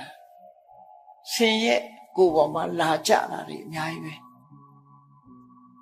နော်ဆင်ရဲ့ခန္ဓာကိုယ်ပေါ်မှာလာဆိုင်တယ်အဟနာကောဝသင်္ကမေစပတောပဋိတံတရံအဲ့ဒီလိုခန္ဓာကိုယ်ပေါ်ရောက်ရှိလာတဲ့စုဝင်လာတဲ့လေးတံမြားတံအဲ့ဒါတွေကိုသိခံတယ်အောင်ဤသိခံပြီးလောက်ရမယ်အလုပ်ကိုဆက်လုပ်တယ်နောက်မဆုတ်ဘူးအတိဝါကျံတိတိခိတံလူတွေရဲ့စော်ကားမော်ကားပြောဆိုတဲ့စကားတွေကိုငါသိခံတယ်သိခံမယ်ဘာကြောင့်လို့ဆိုရင်ဒုတ်တိလောဟိမဟုတ်စနောလောကလူအများစုကကိုချင်းတရားမကောင်းကြဘူးကိုချင်းတရားမကောင်းတဲ့လူတွေခြားတယ်မှာသိခံခြင်းမှတပါးတခြားလုပ်ဆရာမရှိဘူးအောင်ဤသိခံတယ်စစ်တိုက်နေတယ်ဆိုတာဟာပတ်မွင့်နဲ့ပေါက်ခံရတာမဟုတ်ဘူးလက်နဲ့အထုခံရမှာဖြစ်တယ်အဲ့ဒီလိုရှေးခေတ်ကလေးများနဲ့ပြစ်တယ်လှန်တို့လှန်ရှည်တွေနဲ့လှန်ပြစ်တယ်ကိုယ်စီကြားရောက်လာတဲ့ဟာတွေကိုဆင်မြောင်ကြီးကကြံ့ကြံ့ခံပြီးတော့အတင်းရှေ့ကိုတိုးဝှေ့ပြီးတော့အောင်မွေးရအောင်တိုက်သွားတာမြတ်သမိုင်းမှာကြည့်မယ်ဆိုရင်ဒါထင်ရှားတယ်နော်မင်းရဲ့ကြော်စွာတို့ဆိုရင်ဆင်းကိုအရက်တိုက်ပြီးချွန်းနဲ့ဖွင့်ပြီးတော့အတင်းရန်သူစစ်တပ်ထဲကိုအတင်းတိုးဝင်တာစစ်ကြုံသွားတယ်နောက်ကလိုက်တဲ့လူတွေကမမိတာစစ်ကြုံသွားတယ်စစ်ကြုံသွားတဲ့အခါမှာစစ်ဦးကိုတော့သူကတွန့်တော့လုံးနိုင်တယ်ဒါပေမဲ့လို့သူတူဦးတဲ့ဆိုတဲ့အခါရန်သူတွေကဝိုင်းနေသည်စစ်ကြုံလာတဲ့အခါမှာသူပေါင်ကိုထိသွားတယ်တန်ရာတစ်ခုရသွားတယ်ရသွားတော့ဆင်ကနေဆင်းပြီးတော့တောထဲမှာပုံတာပေါ့အပုံးကလည်းဘလောက်ကောင်းတော့ဆိုရင်ရှာလုံးတွေ့ဦးတဲ့တောထဲနင်းပြီးတော့ရှာတယ်အဲ့ဒါမှအပုံးကောင်းအဲ့ဒါကိုကျိုးနဲ့ပတ်ပြီးရှာတဲ့အခါမှာသူတွေ့တယ်အသက်ကလည်းငယ်ငယ်လေးရှိသေးတယ်18နှစ်သားမင်းရဲ့ကြော်စွာဆိုတာဘဂိုးဟန္တဝရီတိုက်ပွဲမှာသူဟာအရှင်ဖန်းခံလိုက်ရရှင်ဖန်းခံလိုက်ရပြီမဲ့လို့စိတ်ဓာတ်ကအမတမပြင်းထန်တယ်ပေါ့နော်နောက်ဆုံးတော့တည်တံပိတ်ခံလိုက်ရတာပေါ့သူကမချသည့်အတွက်ကြောင့်တည်တံပိတ်ခံအကယ်၍သူမှန်ချလိုက်မယ်ဆိုရင်သူကအသက်ခံမှာမဟုတ်ဘူးသို့သောမင်းသားတွေဆိုတာမမနာအလွန်ကြီးတယ်သူစီမှာအညံ့ခံရမှာတဲ့သေတာကောင်းတယ်ဆိုပြီးအသိခံတာအဲ့လိုမြတ်စွာဘုရားကလည်းအခုလောကလူတွေဟာပြောခြင်းအပြောဆိုခြင်းအဆိုသူတို့စိတ်ထဲအရာတွေလောက်ကြတာဖြစ်သိခံခြင်းမှတပါအခြားမရှိဘူးလို့အတိဝါကျံတိတိခိတံဒုတ်တိလောဟိဘောဇနောဆင်မြောင်ကြီးလိုပဲငါသိခံတယ်ဘာပဲပြောပြောသူတို့ပြောတဲ့နောက်မှာစိတ်ကလိုက်ပြီးတော့မရင်ရိုက်ဘူးလို့ဆိုလို့သိခံတယ်ဆိုတာဟာခေါင်းထဲမှာမှတ်မထားတာမှတ်မထားဘူးကိုလုံးရမယ့်အလုပ်ပဲလုပ်တယ်လောကလူတွေကကိုယ်အပြစ်ပြောခံလိုက်ရလို့ရှိရင်စိတ်ဓာတ်ကတစ်မျိုးပြောင်းသွားတယ်ချီးမွမ်းလိုက်ရင်စိတ်ကတစ်မျိုးကဲ့ရဲ့လိုက်ရင်စိတ်ကတစ်မျိုးဖြစ်သွားတယ်မြတ်စွာဘုရားကတော့ချီးမွမ်းခြင်းကဲ့ရဲ့ခြင်းဆိုတာကိုအလင်းခေါင်းထဲမှာမထည့်ဘူးမရည်တွက်ဘူးလှုပ်တင်လှုပ်ထိုက်တဲ့လှုပ်ရမယ့်အလုပ်ကိုပဲဆက်လုပ်တယ်အဲ့ဒါသိခံခြင်းပဲသိခံခြင်းဆိုတာကိုယ်စိတ်မူလအခြေအနေကိုမပြတ်အောင်ထိန်းနိုင်တာစွမ်းရည်တတိတစ်မျိုးကိုခေါ်တယ်ခန္တီဆိုတာ စွန့်ရည်တတ္တိတစ်မျိုးပဲဘာစွန့်ရည်တတ္တိတုံးဆိုလို့ရှိရင်မြောက်ပြောလို့လေစိတ်တက်ကြွမသွားဘူး6ပြောလို့လေကြောက်လန့်မသွားဘူးကဲ့ရဲ့လို့လေစိတ်မဆဲဘူးချီးမွမ်းလို့လေဝမ်းမသာဘူးစိတ်ဓာတ်တည်ငြိမ်ပြီးကိုယ်လုံးရဲ့အလုပ်ကိုလုပ်သွားတာစိတ်ရဲ့အပြောင်းလဲကိုမရှိအောင်ထိန်းနိုင်တာခန္တီလို့ခေါ်တယ်နော်စိတ်ပြောင်းလဲမသွားတဲ့သဘောကိုဆိုလို့ရသော်ဗျာကအတိဝါကြံတိတိတ်ခိတ်တံစော်ကားတဲ့စကားတွေကိုငါသိခံတယ်ငါစိတ်ထဲမှာဘာမှမဖြစ်ဘူးငါလုံးတဲ့နာလုံးမယ်ဒီသဘောပဲအဲ့လိုဘဝမှာအစင်မပြေမှုဆိုတာတွေကိုသိခံခြင်းနဲ့ကြော်ဖြတ်ခဲ့တယ်လူကြီးဆိုတာဟာဘဝဘေးဆိုတာဘဝဆိုတာအခြေအနေအမျိုးမျိုးရှိတယ်ဒီပတ်ဝန်းကျင်ကောင်းတဲ့ကြုံတွေ့တဲ့ဘဝလည်းရှိတယ်ပတ်ဝန်းကျင်မကောင်းတဲ့ဘဝနဲ့လည်းမျိုးစုံကြုံရတယ်ဥပမာမဲ့ဘုန်းကြီးတို့ကိုယ့်ဘဝကိုကြည့်မယ်ဆိုရင်တောရွာတရွာကိုမွေးတယ်ဟုတ်ပြီတောရွာမှာမွေးတယ်အဲ့ဒီတောရွာမှာလူဖြစ်မလို့ကျမ်းကအရှိသေးတယ်ဒုတိယကမ္ဘာစစ်ကြီးဖြစ်လာဒုတိယကမ္ဘာစစ်ကြီးဖြစ်လာတဲ့အခါကျတော့ကမ္ဘာစစ်ဖြစ်ပြီဆိုရင်အုပ်ချုပ်ရေးရန်တွေကပျက်စီးလာတော့မကောင်းတဲ့လူတွေကတောမီးလောင်တောချောင်လက်ကမောင်းခတ်တယ်ဆိုတာတောချောင်လူဟာတွေကအများကြီးပဲဒုက္ခပေးဖို့လူတွေဟာလူချင်းဒုက္ခပေးဖို့လူတွေကအများကြီးဖြစ်လာအဲ့တော့စိတ်ကောင်းခြင်းမအေးရဘူးငယ်ငယ်တွေကပုံအေးရတယ်နော်ကိုယ်အိမ်မောင်ကိုအေးရတာမဟုတ်ဘူးယမယံခါနွားထားတဲ့ပဲမောစင်မောပုံအေးရတယ်ကောင်းရိုးထားတဲ့အပေါ်မှာပုံအေးရတယ်လေကားနဲ့ထောင်တက်ပြီးတော့အဲ့ဒီပေါ်မှာပုံအေးရတယ်တော့ကိုတယောက်တည်းတော့မဟုတ်ဘူးပေါ့မိဘတွေနဲ့ပုံချောင်းဆိုးခြင်းလို့လည်းမဆိုရဘူးတန်တိတ်ပြီးတော့လူကိုဖြောက်ပြီးတော့နေကြတာမထင်မှတ်တဲ့နေရာတွေမှာအဲ့ရခါမျိုးတွေရှိနောက်တစ်ခါကောင်းကင်ယံကလေရင်နေဘုံကျဲတယ်အဝေးကနေလှမ်းပစ်တဲ့အမြောက်ကြီးတွေပါလေလက်ကြလာတတိုင်းတိုင်း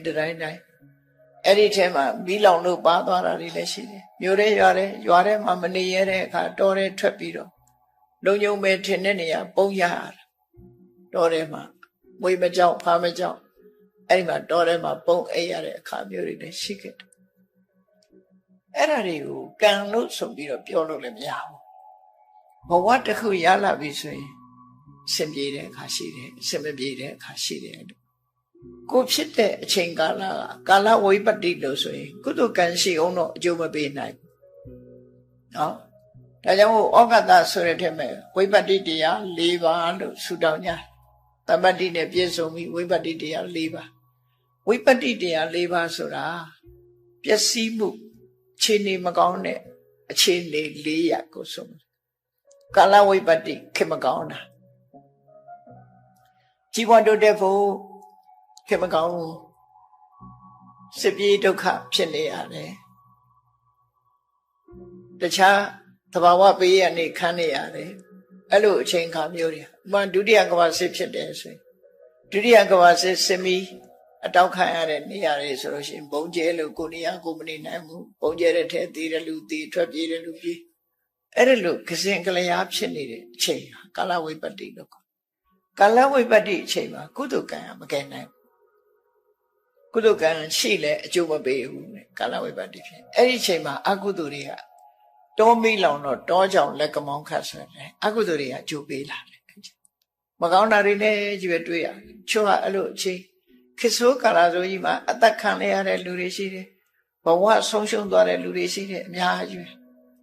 နော်ကာလဝိပတ္တိလို့ခေါ်တယ်နောက်တစ်ခုကတော့ဥပတိဝိပတ္တိရုပ်ဆင်းပြည့်ရွံ့နေတယ်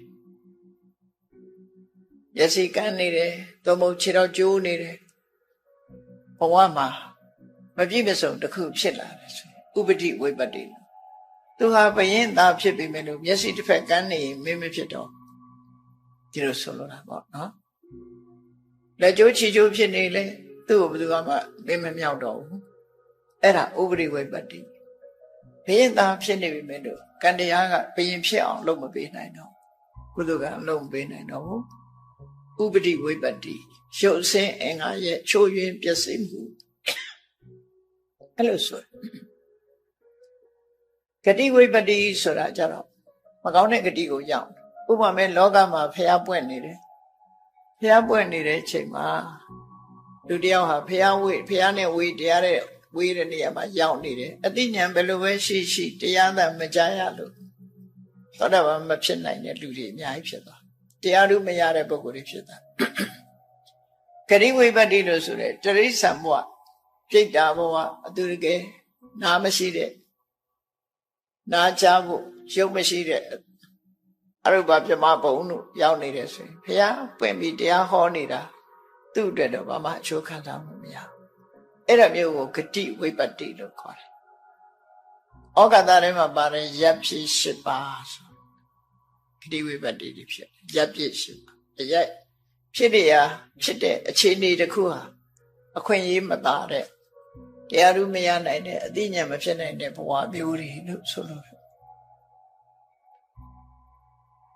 နောက်တစ်ခုကတော့ပယောဂဝိပတ္တိလို့ပယောဂဆိုတာလုံလဝိရိယကိုပြောတာလုံလဝိရိယလှုပ်တဲ့ရဲ့တန်းနဲ့မလှုပ်ဘူးဆိုပါတော့မိဘကလည်းပစ္စည်းတတ်နိုင်တယ်ကြောင်းကောင်းကောင်းလည်းထားတယ်စာကြိုးစားပြီးတော့မသိဘူးကြောင်းကြီးပဲလစ်နေတယ်ဆိုရလူကဝယ်လည်းမရဘူးစားလည်းမတတ်ဘူးနော်ပယောဂဝိပတ္တိလှုပ်ထိုက်တာတွေမလှုပ်ဘူးဆိုလို့ရှိရင်ကိုယ့်ရဲ့လုံလဝိရိယချုံငဲ့သွားလို့ရှိရင်အောင်မြင်ကြီးပွားမှုတွေချုံငဲ့သွားတယ်အဲ့ဒါကိုဝိပတ္တိ၄ပါးလို့ဝိပတ္တိတရား၄ပါးမှာလွတ်ခဲ့ရပါလို့ဤလို့ဆုတောင်းနေတာကိုယ်တိုင်လုပ်ရမယ့်အလုပ်ကိုလုပ်ဖို့လိုတယ်ပေါ့ဒါတွေဟာကုသကံအကျိုးမပေးနိုင်မနဲ့အကုသကံကသာအကျိုးပေးသွားနိုင်တဲ့အနေအထားမျိုးတွေအဲ့တော့ဂတိဝိပတ္တိဆိုတဲ့မကောင်းတဲ့ဂတိမရောက်ဖို့ဥပရိဝိပတ္တိဆိုတဲ့ကိုယ်ကာယရုပ်ဆင်းအင်္ဂါချိုးရမှုကာလဝိပတ္တိဆိုတဲ့အချိန်စိုးနဲ့မကြုံရမှုအဲ့ဒါတွေကတော့ဆူတောင်းတယ်ဆိုတာတဘာဝကြသေးတယ်ပယောဂဝိပတ္တိဆိုတာတော့ကိုလုံးရမယ့်ဟာလောက်ကိုလုံးရမှာသူကဆူတောင်းနေရမယ့်ဟာတော့မဟုတ်ဘူးဘဝတစ်ခုရလာရင်ကြိုးစားအထောက်မှာလို့ဆိုလို့ဝိပတ္တိရှိတယ်လို့တမ္ပတ္တိကလည်းအဲ့ဒါနဲ့ပြောင်းပြန်ကြည့်ရမှာဝိပတ္တိဆိုတဲ့စကားလုံးကိုတမ္ပတ္တိဆိုတဲ့စကားလုံးနဲ့လဲလိုက်ရုံပဲကာလတမ္ပတ္တိအချိန်ကောင်းအခါကောင်းဂတိတမ္ပတ္တိဘဝကောင်းဥပရိတမ္ပတ္တိရုပ်ဆင်းအင်္ဂါလှပတယ်နော်ရုပ်ဆင်းအင်္ဂါလှပလို့ရှိရင်သူကကောင်းစားနိုင်တယ်ပေါ့ပယောဂတမ္ပတ္တိကြိုးစားအထောက်မှုတွေနဲ့ပြည့်စုံတယ်ကောင်းစားနိုင်တော့တမ္ပတ္တိတရား၄ပါးနဲ့ပြည့်စုံလို့ရှိရင်ကုသိုလ်ကအကျိုးပေးတယ်တမ္ပတ္တိ၄ပါးနဲ့ပြည့်စုံနေတဲ့ပုဂ္ဂိုလ်အကုသိုလ်သူကအကုသိုလ်ကိုတားထားနိုင်တယ်လို့ပြောဆိုတယ်အဲ့တော့လောကမှာဘဝမှာအစဉ်ပြေမှုမပြေမှုဆိုတဲ့နေရာမှာကံဟုမူလတန်ဗုဒ္ဓတို့ဟောပြသည်မှာအရင်သာရှင်းမန္တိဆရာတော်ကြီးကမကားတွေဝါမှာရေးထားတာကံလို့ဟောတာဟာတဲ့အကြောင်းရင်းတစ်ခုအနေနဲ့ပြောတာပါတဲ့ဥစ္စာဘောကပညာရဖို့အတွက်ကြတော့လုံလဝိရိယနဲ့သက်ဆိုင်တယ်အသိပညာနဲ့သက်ဆိုင်တယ်လူတယောက်ကြီးပွားဖို့ကြတော့ကံနဲ့ကြီးပဲမဆိုင်ဘူးတဲ့ပညာနဲ့လုံလဝိရိယနဲ့ကြိုးစားအထောက်ဒါကြောင့်မို့ပညာသင်ကြရတယ်တတ်ထားတဲ့ပညာနဲ့ကြိုးစားအထောက်ကြအဲ့ဒါလို့လုပ်လို့ရှိရင်ဘဝမှာကြီးပွားတိုးတက်တယ်ဆိုတာဒါမှန်ကန်သို့တော့ဘဝမှာခုနလိုအခြေအနေရဘဝရဲ့အခြေအနေတွေကအမျိုးစုံပဲခေကောင်းတာရှိတယ်ခေမကောင်းတာရှိတယ်အနေထားကောင်းတာရှိတယ်အနေထားမကောင်းတာရှိတယ်ရုပ်အစဉ်ပြည့်ရွံ့တာရှိတယ်ရုပ်အစဉ်ပြည့်စုံတာရှိတယ်လုံလဝိရိယနဲ့ပြည့်စုံတာရှိတယ်လုံလဝိရိယချိုးယွင်းတာရှိတယ်ဆိုတဲ့တမ္ပတ္တိဝိပတ္တိဆိုတဲ့အခြေအနေတွေဟာဘဝမှာဖန်တီးနေတဲ့အရာမျိုးတွေဖြစ်လာတယ်တခြားဘာသာတွေတချို့ဘာသာတွေကြတော့ ဘာပဲဖြစ်ဖြစ်ဘုရားသခင်ရဲ့လူတော်ချဆိုတဲ့အောက်မှာဝင်ပြီးတော့ရက်လိုက်ကြတာချင်းဒီကောင်းလဲဘုရားသခင်ရဲ့လူတော်ချချင်းဒီမကောင်းလဲဘုရားသခင်ရဲ့လူတော်ချအသက်ရှင်လဲဘုရားသခင်ရဲ့လူတော်ရှိတယ်တည်သွားရင်လဲဘုရားသခင်ကအလူတော်ရှိတယ်အဲ့ဒီတခုတည်းနဲ့ပဲဖြည့်ရှင်းတယ်ရဗုဒ္ဓရဲ့ဆုံးမမှာတော့အဲ့ဒါကိုအကြောင်းတစ်ခုအနေနဲ့ထည့်ပြီးမဖြည့်ရှင်းဘူးကံနဲ့တမ္ပတိဝိပတ္တိဆိုတဲ့အခြေအနေတွေနဲ့သာဖြည့်ရှင်းတာဖြစ်တယ်ပေါ့လူတွေနဲ့သက်ဆိုင်ပြီးလူတွေလုံးလို့ရတယ်လို့သူတို့ဆိုလို့ကျင့်တတ်เสียကောင်းတာဘာလို့ဆိုရင်ကိုယ့်ကိုတယောက်ယောက်ကလာပြီးတော့ဖန်တီးကြကိုခန်းနေရတယ်ဆိုတဲ့ဘဝဟာကျင့်တတ်เสียလို့မကောင်းကိုအားကိုပြီးကိုကြိုက်တဲ့ပုံစံကိုလုံးလို့ရတယ်ဆိုတာကျင့်တတ်တယ်ခဏခေတ်မှာဘာသာတရားတွေကိုစွန့်ပယ်ပြီး free thinker ဆိုပြီးတော့လုပ်နေကြတာရှင်းလေအဲကိုဘဝကိုဖန်တီးတာပဲတခါကလေးလူငယ်လူရွယ်တွေနဲ့တွေ့တဲ့အခါသူပြောတယ်သူက free thinker အေးဟုတ်တယ် free thinker ဆိုမြင်ဒါဟာဘုရားဘာသာဟာလည်း free thinker ပဲကွာဘာနဲ့မှဆက်ဆက်တွေ့တာမဟုတ်ဘူးကိုလို့ရင်ကိုရတယ်ကိုမလို့ရင်မရ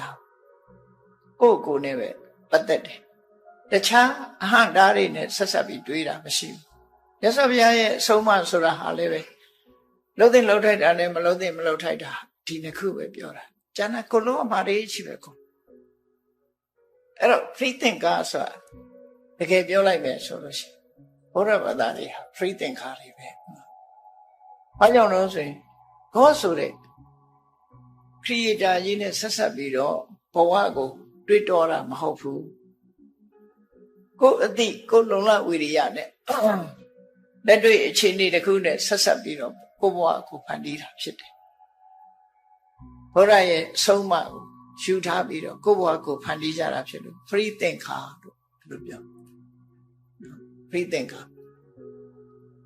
တကယ်ကိုလွတ်လပ်တဲ့အတွေးခေါ်တွေနဲ့တွေးခေါ်တချို့ကတော့ free ဆိုတာကိုတမျိုးအထိပ်ပဲယူကောင်းယူလိုက်မယ်ကိုလှုပ်ချင်အောင်လှုပ်တယ်ပြောချင်အောင်ပြောတယ်ဆိုတာ free လို့ထင်တယ်လှုပ်ချင်အောင်လှုပ်တယ်ပြောချင်အောင်ပြောတယ်ဆိုတာဟာတော့အနည်းရရှိတယ်ပဲလှုပ်တဲ့နာလှုပ်မှပြောတဲ့နာပြောမှလှုပ်တဲ့နဲ့မလှုပ်တဲ့မှုဆိုတာကိုယ့်ဘက်ကိုတွေးတော့ဆင်ခြင်ရမှာဖြစ်တယ်ကိုယ့်ဘက်ကိုသိရမှာဖြစ်တယ်အဲ့ဒါထိအောင်မသိဘူး free ဆိုတာတော့အယူပဲပေါ့ကောင်းတာအဆိုးတာကိုမသိတော့ဘူးတော့လှုပ်တဲ့နာနဲ့မလှုပ်တဲ့နာကိုမသိတော့ဘူးဆိုရင်တော့ဒီလူကတော့ crazy ပဲနော်အယူဘွားရောက်သွားရင်ဒီတိုင်းပဲဖြစ်တာပဲလေယူသွားပြီဆိုရင်တော့လှုပ်တဲ့နာလည်းမသိဘူးမလှုပ်တဲ့နာလည်းမသိဘူးသူလှုပ်ချင်တာပဲလှုပ်ပြောချင်တာပဲပြောမယ်အဲ့ဒါကြတော့စိတ်လွတ်သွားတဲ့ free မျိုးဖြစ်တယ်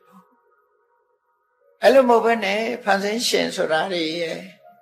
တခြားပြောဆိုမှုတွေအကန့်အသတ်တွေအနှောင်အဖွဲ့တွေကိုဖယ်ရှားပြီးတော့ကိုယ့်ရဲ့ဘဝမှာကိုကြီးပွားဖို့ရအတွက်လွတ်လပ်စွာတွေးခေါ်ပြုလုပ်ဆောင်ရွက်တယ်ဆိုရင်တော့မှန်ကန်တဲ့တွေးခေါ်မှုလမ်းကြောင်းနဲ့သွားတယ်ဆိုရင်တော့ဒါဗုဒ္ဓဘာသာရဲ့တွေးခေါ်ပဲအဲ့တော့ဒီကနေ့ဒီဘဝအခြေအနေဤအစင်မပြေမှုများဆိုတာလေးကိုမြတ်စွာဘုရားရဲ့ဒေသနာတော်မှာကြည့်မြတ်စွာဘုရားဟောထားတယ်လောကလူတွေဟာကိုကအကောင်းလုပ်တယ်သို့တော့မကောင်းတာတွေနဲ့တွေ့ချင်းတွေ့တယ်ကိုကမကောင်းတာတွေလုပ်တယ်သို့တော့ကောင်းတာတွေနဲ့တွေ့ချင်းတွေ့တယ်ခဏခေတ်မှလည်းပဲလူတွေရဲ့အမြင်မှာဒီလူကတော့ကောင်းတယ်ဒါပေမဲ့သူမကောင်းတာတွေဖြစ်ချင်းဖြစ်ဟာဒီလူကတော့ဆိုးတယ်ဒါပေမဲ့သူကကောင်းစားခြင်းကောင်းစားတယ်အဲ့လိုအခြေအနေမျိုးတွေဟာဘဝအခြေအနေတစ်ခုရဲ့အစင်မပြေမှုများတွေပဲဖြစ်တယ်ပေါ့အဲ့ဒီအစင်မပြေမှုတွေနဲ့ပတ်သက်ပြီးတော့မြတ်စွာဘုရားကဘယ်လိုရှင်းပြလဲဒါလေးကိုမှတ်သားဖို့တော့လို့မြတ်စွာဘုရားရှင်းပြဖို့ပါပောပိပတ္တိပါပံပါပောပိပတ္တိဗတ္ထရံအေးမကောင်းတဲ့လူကလည်းတစ်ခါတစ်ခါအကောင်းတွေ့နေတတ်တယ်ပါပောပိ လူယုတ်မှပင်ဖြစ်ပါစေပတ္တတိဗတ္တရံအကောင်းနဲ့ကြုံတွေ့ရတယ်ဘယ်အခါမျိုးတော့ဆိုရင်ယာဝပပနပစ္စတိသူ့ရဲ့ဆိုးဝါးတဲ့လောက်ရတွေအကျိုးမပေးသေးဘူးဆိုရင်တဲ့အရာခတ်သိမ်းဟာသူကဘယ်အရာပဲဖြစ်ဖြစ်ခုလို့ခုဖြစ်တာမဟုတ်ဘူးငရုတ်သီးတာအခုစားအခုဆက်တယ်ကံကြတော့အခုရေတွင်တူးရင်အခုရေကြီးတောင်းရမှာမဟုတ်ဘူးနော်တစ်ပင်ကအခုဆိုင်အခုသီးမှာမဟုတ်ဘူးကံဆိုတာလည်းပဲအဲ့တိုင်းပဲငရုတ်သီးလို့အခုလို့အခုဆက်မဲ့ဆိုရင်ဘယ်သူမှမလုပ်ရပါဘူးနော်ငရုတ်သီးကတော့အခုစားအခုဆက်မှသိချတယ်စက်တဲ့ငရုတ်သီးပေါ့အဲ့ဒီမှာယာဝပပနပစ္စတိအစိုးတရားတွေကအကျိုးကိုမထုတ်လုပ်သေးဘူးဆိုလို့ရှိရင်နဲ့ပါပေါ်ပြီဆိုးရုပ်တဲ့ပုဂ္ဂိုလ်ပင်ဖြစ်ပါစေပတ္တတိဗတ္တရံအကောင်းနဲ့ကြုံတွေ့နေရတတ်တယ်ဒါလောကသဘာဝရဲ့အစင်မပြေမှုမကောင်းတဲ့လူကလည်းအကောင်းတွေကိုတွေ့နေတယ်ဘာကြောင့်မကောင်းတဲ့လူဟာအကောင်းနဲ့တွေ့တော့ဆိုသူ့ရဲ့လုပ်ရက်တွေကအကျိုးမပေါ်သေးဘူးယဉ်ဤမြုံနှံထားတော့မှရှိသေးတယ်ဒီလိုဆိုလို့ရပေါ့နော်မထွက်လာသေးဘူးအခုလုပ်တဲ့လုပ်ရက်တွေကမထွက်လာသေးဘူးတစ်ချိန်တုန်းကလုပ်ထားတဲ့အကောင်းတွေရဲ့အကျိုးကိုသူခံစားနေရတယ်လို့ဒီလိုဆိုလို့ရပေါ့နော်တစ်ချိန်တုန်းကလုပ်ခဲ့တဲ့အကောင်းတရားတွေအတွက်သူခံစားနေရတယ်သို့တော့အခုလုပ်ရက်အတွက်သူကအကျိုးမရောက်သေးဘူးအကျိုးမပေါ်သေးဘူးဒါကြောင့်ကောင်းစားနေတယ်လို့ဆိုလို့ယဒါစပစ္စတိပပံအေးသူလှုပ်တဲ့မကောင်းမှုတွေဟာအကျိုးပေးပြီဆိုရင်တော့အထပါပေါ်ပါပါလိပတ္တိအဲ့ကြရင်တော့ဆိုးတွေ့ပြီအကျိုးသက်ရောက်လာပြီဆိုတွေ့ပြီဥပမာမဲ့ချိုအေးနေတဲ့အရက်ထဲမှာစိတ်လေးခတ်ထားတယ်သို့တော့စိတ်ခတ်တာမှမသိလို့အရက်ချိုလေးကိုတောက်တယ်ကောင်းတယ်တောက်လို့လည်းကောင်းတယ်ချိုးတယ်အေးတယ်မှုေးတယ်ပေါ့သို့တော့စိတ်ကတဲ့အကျိုးပေးပြီဆိုတဲ့အခါကျဒုက္ခဖြစ်လာအစိတ်ကမသိသေးဘူးဆိုတဲ့အချိန်မှာကောင်းနေသေးတယ်အကုသိုလ်မှုဆိုတာလည်းအဲ့တိုင်းပါပဲတဲ့အကျိုးသက်ရောက်မှုမရှိသေးဘူးဆိုရင်တော့သူကောင်းစားနေအောင်ပါပဲအကျိုးသက်ရောက်ပြီဆိုတဲ့အခါကျမှအဆိုးတွေ့ပြီဒီလိုဆိုတယ်တို့တူပဲဘဝမှာအစင်မပြေမှုတွေအမှားတွေတော့ဆိုဘတ်ဒရောပိပတ္တတိပပံလူတော်လူကောင်းကလည်းအဆိုးတွေ့ခြင်းတွေ့နေတယ်တဲ့လူတော်လူကောင်းဖြစ်ပေမဲ့လို့မကောင်းစားအဆိုးတွေနဲ့ကြုံချင်းကြုံနေတတ်တယ်ဘယ်ခါတော့ဆိုယာဝဗတ္တရဏနပစ္စတိသူလုပ်တဲ့အကောင်းတွေဟာအကျိုးမပေါ်သေးဘူးဆိုရင်သူလည်းတခဏတာအတွင်းမှာတော့အဆိုးနဲ့တွေ့နေဥမှာပဲယဒါစပစ္စတိဗတ္တရံအေးအကောင်းတွေကအကျိုးကိုထုတ်လုပ်ပြီးဆိုတဲ့အခါမှာတဲ့အထဗတ္တရောဗတ္တရာနိပတ္တိကောင်းတဲ့လူဟာကောင်းကျိုးတွေကိုရတော့မှာပါကောင်းတာတွေကိုတွေ့ရတော့မှာပါသူဆိုဒါကံကြမ္မာရဲ့သဘောတရားကိုမြတ်စွာဘုရားဘဝအခြေအနေတွေရဲ့အစင်မပြေမှုတွေဟာခိုက်တန့်အပြင်ရှိတယ်ဆိုတာကိုပြောတာနော်ရှိတယ်လို့ပြောတာဘာကြောင့်ရှိတာတော့ဆိုရင်ကောင်းတဲ့လုပ်ရကအကျိုးမပေးသေးလို့မကောင်းတဲ့လုပ်ရကအကျိုးမပေးသေးလို့အခိုက်အတန့်အတွင်းမှာကိုယ့်ရဲ့ယဉ်ဤမြုံနှံမှုတွေကအကျိုးမပေါ်သေးလို့ခိုက်တန့်လေးမှာအကြက်တဲတွေကြုံတတ်တယ်လို့ဒီလိုသဘောမျိုးကိုဆိုလိုတာပဲဖြစ်တယ်အဲ့ဒါဒီမြတ်စွာဘုရားရဲ့တရားဒေသနာတော့ဆင်ញင်ကြည့်ကြဖို့လိုအပ်တယ်ပေါ့ဘာနဲ့ပတ်သက်ပြီးတော့ဟောရတော့ဆိုဇေရဝံကျောင်းတကာကြီးအနာရဘိန်တထေးနဲ့ပတ်သက်ပြီးဟောတာဇေရဝံကျောင်းတကာကြီးကတာဝတိမြို့ကသုမနတထေးရဲ့သားပဲမိဘကကြွယ်ဝချမ်းသာတယ်ပိဋကစာပေမှာရှာတွေးမယ်ဆိုရင်သူတို့ဟာညီကိုနှစ်ယောက်လို့ပြောအောင်သူထတ္တနဲ့သူဖုတိအနာရဘိန်ရဲ့နာမည်ကသူထတ္တ သူ့ရဲ့ညီကသူဗုဒ္ဓိသူထတ္တနဲ့သူဗုဒ္ဓိဆိုပြီးတော့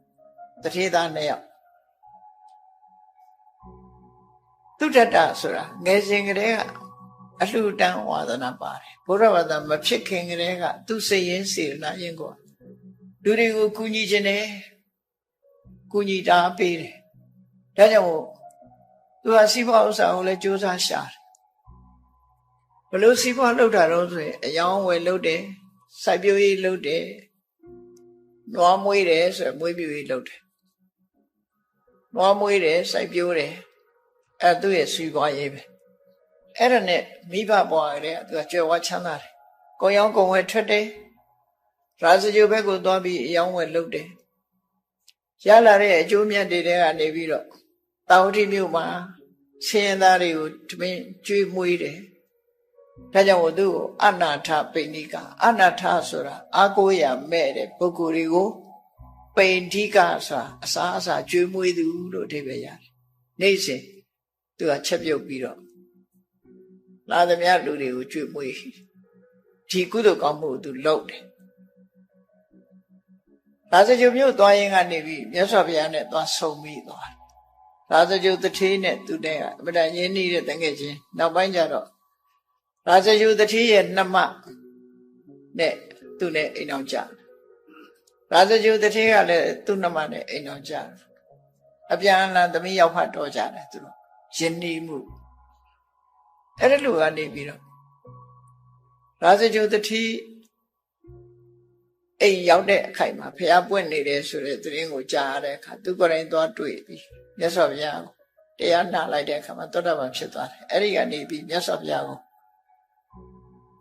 တာဝတိမြို့ကြွဖို့ပင့်လာခဲ့တာဖြစ်တယ်45ယုဇနာဝါဝေးတဲ့ရာဇဂိုမြို့ကနေပြီးတော့မြောက်ပိုင်းဖြစ်တဲ့တာဝတိမြို့ကိုမြတ်စွာဘုရားပင့်တယ်စေတဥယျာဉ်ကြီးကို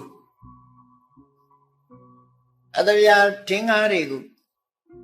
စောညင်ထိပြီးတော့ခင်းပြီးတော့စေတမင်းသားပိုင်တဲ့ဥယျာဉ်ကိုဝဲတယ်စေတမင်းသားကမယောင်းကျင်လို့ဒီဈေးကိုပြောလိုက်တာသို့တော့စေတမင်းသားဟာတရားရုံးရောက်တဲ့အခါကျတော့မိမသစ္စာလူမဂတိဆိုတဲ့အတိုင်းဂတိတည်ရတယ်သူတို့ခေတ်ကသူပြောလိုက်တာကစေတော်ဥယျာဉ်ကြီးကိုရောက်မလားလို့သွားပေးတဲ့အခါကျတော့စေတမင်းသားပြောလိုက်တာရွှေတင်ကားတွေပြည့်ခင်းရင်တော့ရောက်မယ်ဆိုတဲ့စကားပြောလိုက်တာနော်ရွှေတင်ကားတွေခင်းပြီးဝယ်ရင်ရောက်မ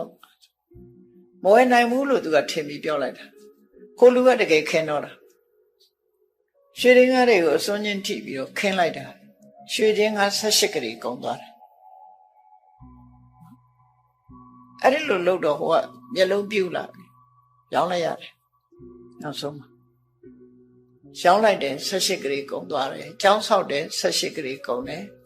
ကျောင်းလွတ်ပူဇော်ပွဲကြီးကျင်းပါတယ်18ကလေးကုန်သွားတယ်အဲ့ဒီလိုဝိချီတနာမြောက်များစွာဥစ္စာတွေကိုစွန့်လွတ်ပြီးတော့နာရဝိတထေးကြီးဟာရဲရောနဲ့ဒါနကောင်းမှုတွေကိုလုပ်တယ်မြတ်စွာဘုရားစေတော်ကျောင်းမှာတရင်သုံးတဲ့အချိန်ဆိုလို့ရှိရင်တနေ့ကို3ခေါက်ကျောင်းရောက်တယ်မနေ့သွားရင်မနေ့အစားစားတွေနေ့သွားတဲ့အခါမှာအဖျော်ရမကညနေမှာဆိုရင်အဖျော်ရမကပန်းနံသာစသည်ယူပြီးတော့သွားဘယ်တော့မှလက်ချအချင်းကြီးမသွားဘူးသူ့အိမ်မှာလည်းပဲအမြဲတမ်းတန်ဃာတွေဒီမဲနဲ့ကတ်တဲ့ဆွမ်းက900ရှားကုကတ္ထ900အဲ့လိုတန်ဃာပေါင်းမြောက်များစွာကိုအိမ်မှာဆွမ်းကတ်လေးရှိတယ်အဲ့လိုတရားတရားအလွန်ကောင်းပြီးတော့စီးပွားဥစ္စာရှားတယ်စီးပွားဥစ္စာလည်းရှားတယ်ရသမျှစီစဉ်ဥစ္စာတွေကိုလည်းနေ့စဉ်နဲ့အမျှဒါနကောင်းမှုတွေကိုကြိုးစားစားပြုတယ်သူကအလှူဒန်းအလွန်ဝါသနာပါတဲ့ပုဂ္ဂိုလ်အဲ့လိုလှူဒန်းတဲ့အခါမှာလူတွေဆိုတာလည်းပဲမကုံဘူးမဟုတ်ဘူးလေကုံတာပေါ့လှူတာဟာလှူချင်းကြောင့်လေသူကကုသိုလ်တော့ရတာပေါ့ပစ္စည်းတော့ကုံတယ်ပေါ့သို့တော့ စီးပွားရေးအဆင်မပြေတဲ့အခါဆိုရှိလာစီးပွားရေးအဆင်မပြေတာဘာဖြစ်လာလို့18 grade ကျွေးချထားတာတွေကမရဘူးတောင်းလို့မရကျွေးစောအကျွေးတွေပြန်မရတဲ့အခါကျသူငွေကြေးလက်ပတ်မှုခဲရင်သွားတယ်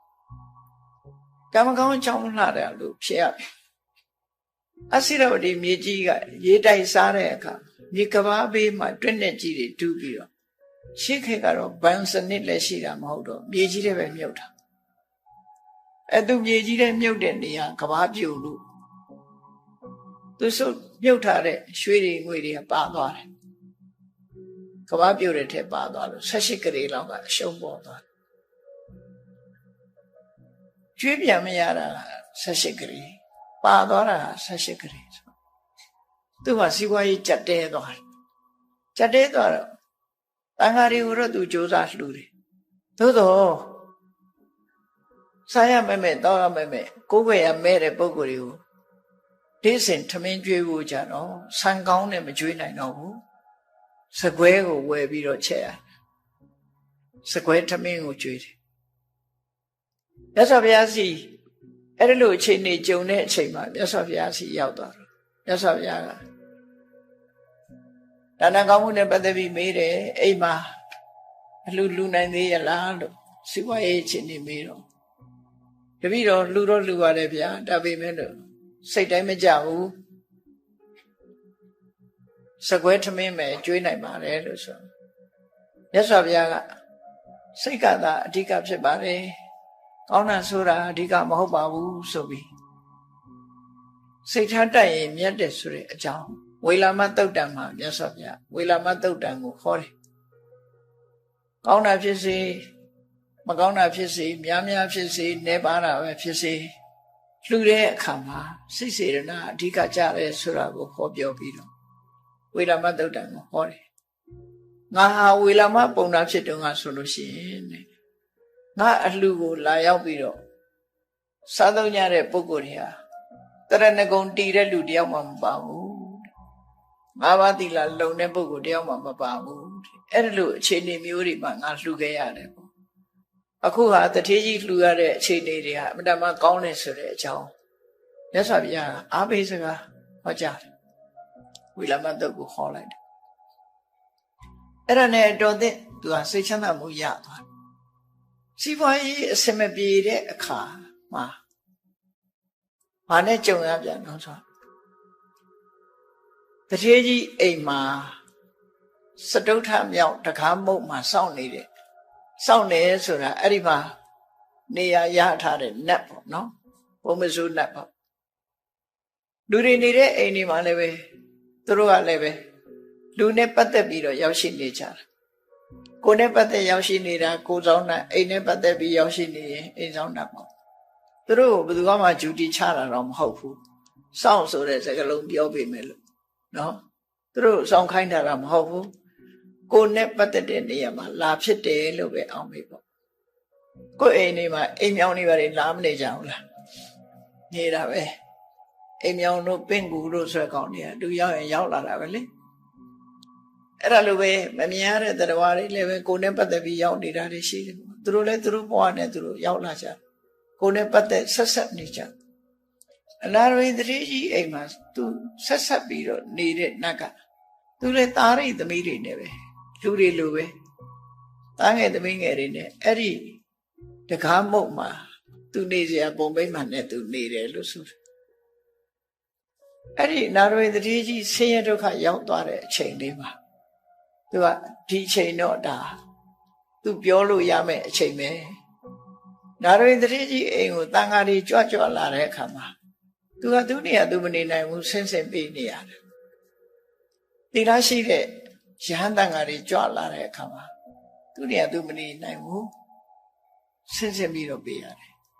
အဲ့ဒါကိုသူမလုပ်ချင်စိတ်ပြက်တယ်အိတ်ကောင်းခြင်းမအေးရနေကောင်းခြင်းမနေရဖြစ်တယ်လာပြန်ပြီတွေ့ကြတပါးကြွလာဆင်းပေးရဗျအဲ့ဒါမလုပ်ချင်သူစိတ်ပြက်တယ်နာရဝိတ္တိကြီးကိုလည်းပြောမှသူမပြောရဲဘူးနာရဝိတ္တိကြီး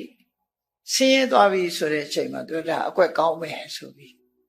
ညတကောင်ကျော်နာရဝင်းတထေးကြီးအိယာဘက်ကိုရောင်ကိုဝါနဲ့ရောက်လာကိုရင်ပြတယ်သောတပန်ပုဂ္ဂိုလ်ဆိုတော့သူကအရှိန်ဝါရှိတယ်ပေါ့ဘယ်သူလဲလို့မေးတော့တကားဆောင်စရုထတကားမုံမှာစောင်းတဲ့နတ်ပါဘာကိစ္စလာတာလဲဆိုတထေးကြီးကိုဩဝါဒပေးမလို့လာတာကဲပါဩဝါဒတော့ပြောအောင်လို့ဆိုတထေးကြီးကတဲ့လှူလွန်အားကြီးလို့ဆင်းရဲသွားပြီမို့လားတဲ့ကျောင်းဆောက်တုန်းကလည်း18ကလေးကုန်းတယ်မြေဝယ်တာလည်း18ကလေးကုန်းတယ်ကျောင်းလွတ်ပူဇော်ပွဲကြီးကလည်း18ကလေးကုန်းတယ်အဲ့ဒီလိုဂရေပေါင်းမြောင်များစွာသုံးချပြီးတော့အခုလည်းပဲလှူလိုက်တန်းလိုက်လုံနေတာအဲ့ဒါကြောင့်မလို့စီးပွားဥစ္စာတွေယောပါပြီးတော့ဆင်းရဲလာတယ်ပေါ့ဒါကြောင့်မို့လို့အလှူတန်းကိုလျှော့ပါစီးပွားရေးကိုကြိုးစားလုပ်ပါအလှူတန်းကိုလျှော့ပါဆိုပြီးပြောတော့နာရဝင်းတထေးကအော်ဒါမင်းရဲ့ဩဝါဒလားဟုတ်ပါတယ်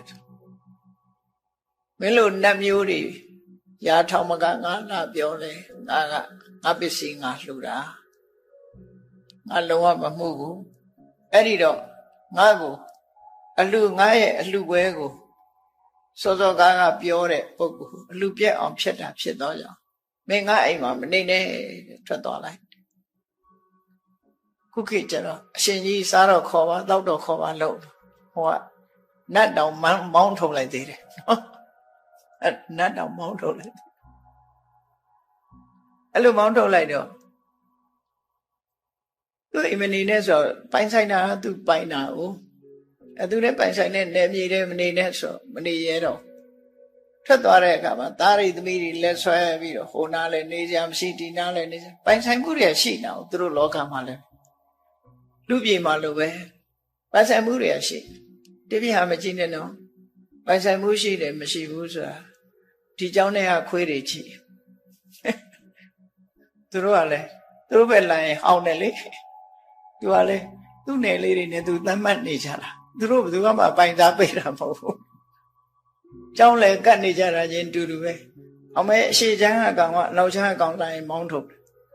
အနောက်ချမ်းအကောင်လည်းအရှိချမ်းအကောင်မောင်းထုတ်တောင်ချမ်းအကောင်လည်းမောင်းထုတ်အဲ့ဒါအော်ထုတ်တာပဲမောင်းထုတ်တာသူ့နေရာနဲ့သူပိုင်စိုးနေကြတယ်အဲ့တော့တိရစ္ဆာန်တွေတောင်အဲ့လိုပိုင်စိုးတယ်ဆိုဘုံကံရှိတဲ့နတ်တွေလည်းပဲဒီလိုပဲသူကလည်းသူပိုင်တာရှိမှာပေါ့နော်အဲ့တော့နေကြမရှိတဲ့အခါကျတော့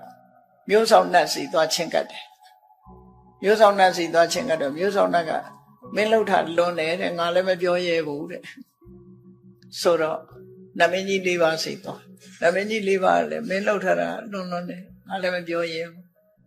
တရားမင်းကြီးသွားပြောတော့တရားမင်းကြီးကလည်းငါလည်းပြောလို့မရဘူးတဲ့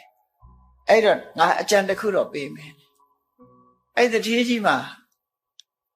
ဆုံးနေတဲ့ငွေကြေး18ကလေးရှိတယ်အဲ့ဒါကိုတတိကြီးရဲ့လူယုံတော်ဗန္ဒဒိန်အသွင်ယူပြီးတော့ဆုံးနေတဲ့ဟာတွေအကုန်လိုက်ရှာလိုက်ပြီးတော့ပြန်တောင်းတယ်မင်း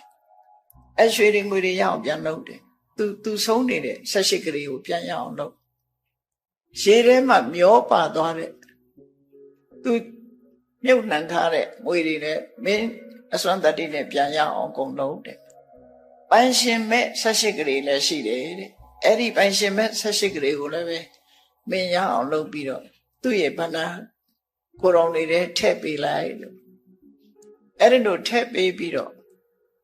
သူဟာမိုက်မဲမိလို့အပြစ်ဒဏ်ကိုထမ်းရပြီးပါပြီသူမှားမိတာကိုသိခံခွင့်လွတ်ပါနေပြရစေပါလို့တော့ခွင့်တောင်းတယ်အဲ့ဒါဆိုရင်တော့မင်းကြည်အေးလိမ့်မယ်နော်အဲ့ကြည်အေးလိမ့်မယ်ဆိုတော့တရားမကြီးကြံပေးတဲ့အတိုင်းပဲသူကဆုံးနေတဲ့ငွေတွေအကုန်လုံးရအောင်လုပ်တယ်ရေထဲပါသွားတဲ့ကဘာပြိုတဲ့ထဲပါသွားတာတွေကိုလည်းသူ့အစွမ်းတကူနဲ့ရအောင်လုပ်ပြီးတော့ကိုတော်နဲ့ထည့်ပေးတယ်နောက်တစ်ခါပိုင်ရှင်မဲ့တွေ18ကလေးကိုလည်းယူပြီးတော့ထည့်ပေးတော့တထေးကြီးကပြန်ပြီးတော့ကိုတော်လေးရတနာတိုက်တွေကပြန်ပြီးတော့ပြည့်သွားတယ်အဲ့ဒီနေညမှာသွားပြီးတော့တထေးကြီးစီသွားခွင့်ပန်းတယ်ခွင့်တောင်းတယ်ပေါ့သူဟာဆင်းရဲဒုက္ခရောက်နေတဲ့အကြောင်းဒါကြောင့်မလို့သူ့ကိုနေခွင့်ပြုပါလို့အဲ့ဒီမှာ တန်လဲထမ်းပြီးပြီသူ့ကိုနေခွင့်ပြုပါဆိုတထေးကြီးကခွင့်ပြုလိုက်ပြီးသူ့ကိုမြတ်စွာဘုရားအကြောင်းကိုလိုက်ခဲ့ဖို့ခေါ်သွားတယ်ခေါ်သွားပြီးမြတ်စွာဘုရားကိုကြိုးကြောင်လျှောက်တယ်လျှောက်တဲ့အခါမှာမြတ်စွာဘုရားခုနဟာကိုဟောတာဖြစ်တယ်နော်ပါဘောပိပတ္တိဗတ္တရယာဝပပနာပစ္စတိယရာစပစ္စတိပပအထပါဘောပပလိပတ္တိမကောင်းတဲ့လူတွေဟာမကောင်းတာတွေကမကောင်းတဲ့လူပင်ဖြစ်မကောင်းတဲ့လူတွေဟာမကောင်းတာကအကျိုးမပေးသေးဘူးဆိုရင်အကောင်းတွေ့နေတတ်သေးတယ်တဲ့မကောင်းတာတွေကအကျိုးပေးပြီဆိုရင်တော့မကောင်းတာပဲတွေ့ရလိမ့်မယ်ဗတ္တောပိပတ္တိပပယာဝဗတ္တရနပစ္စတိယရာစပစ္စတိဗတ္တရအထဗတ္တောဗတ္တရနိပတ္တိလူတော်လူကောင်းတွေဟာလည်းတခါတည်း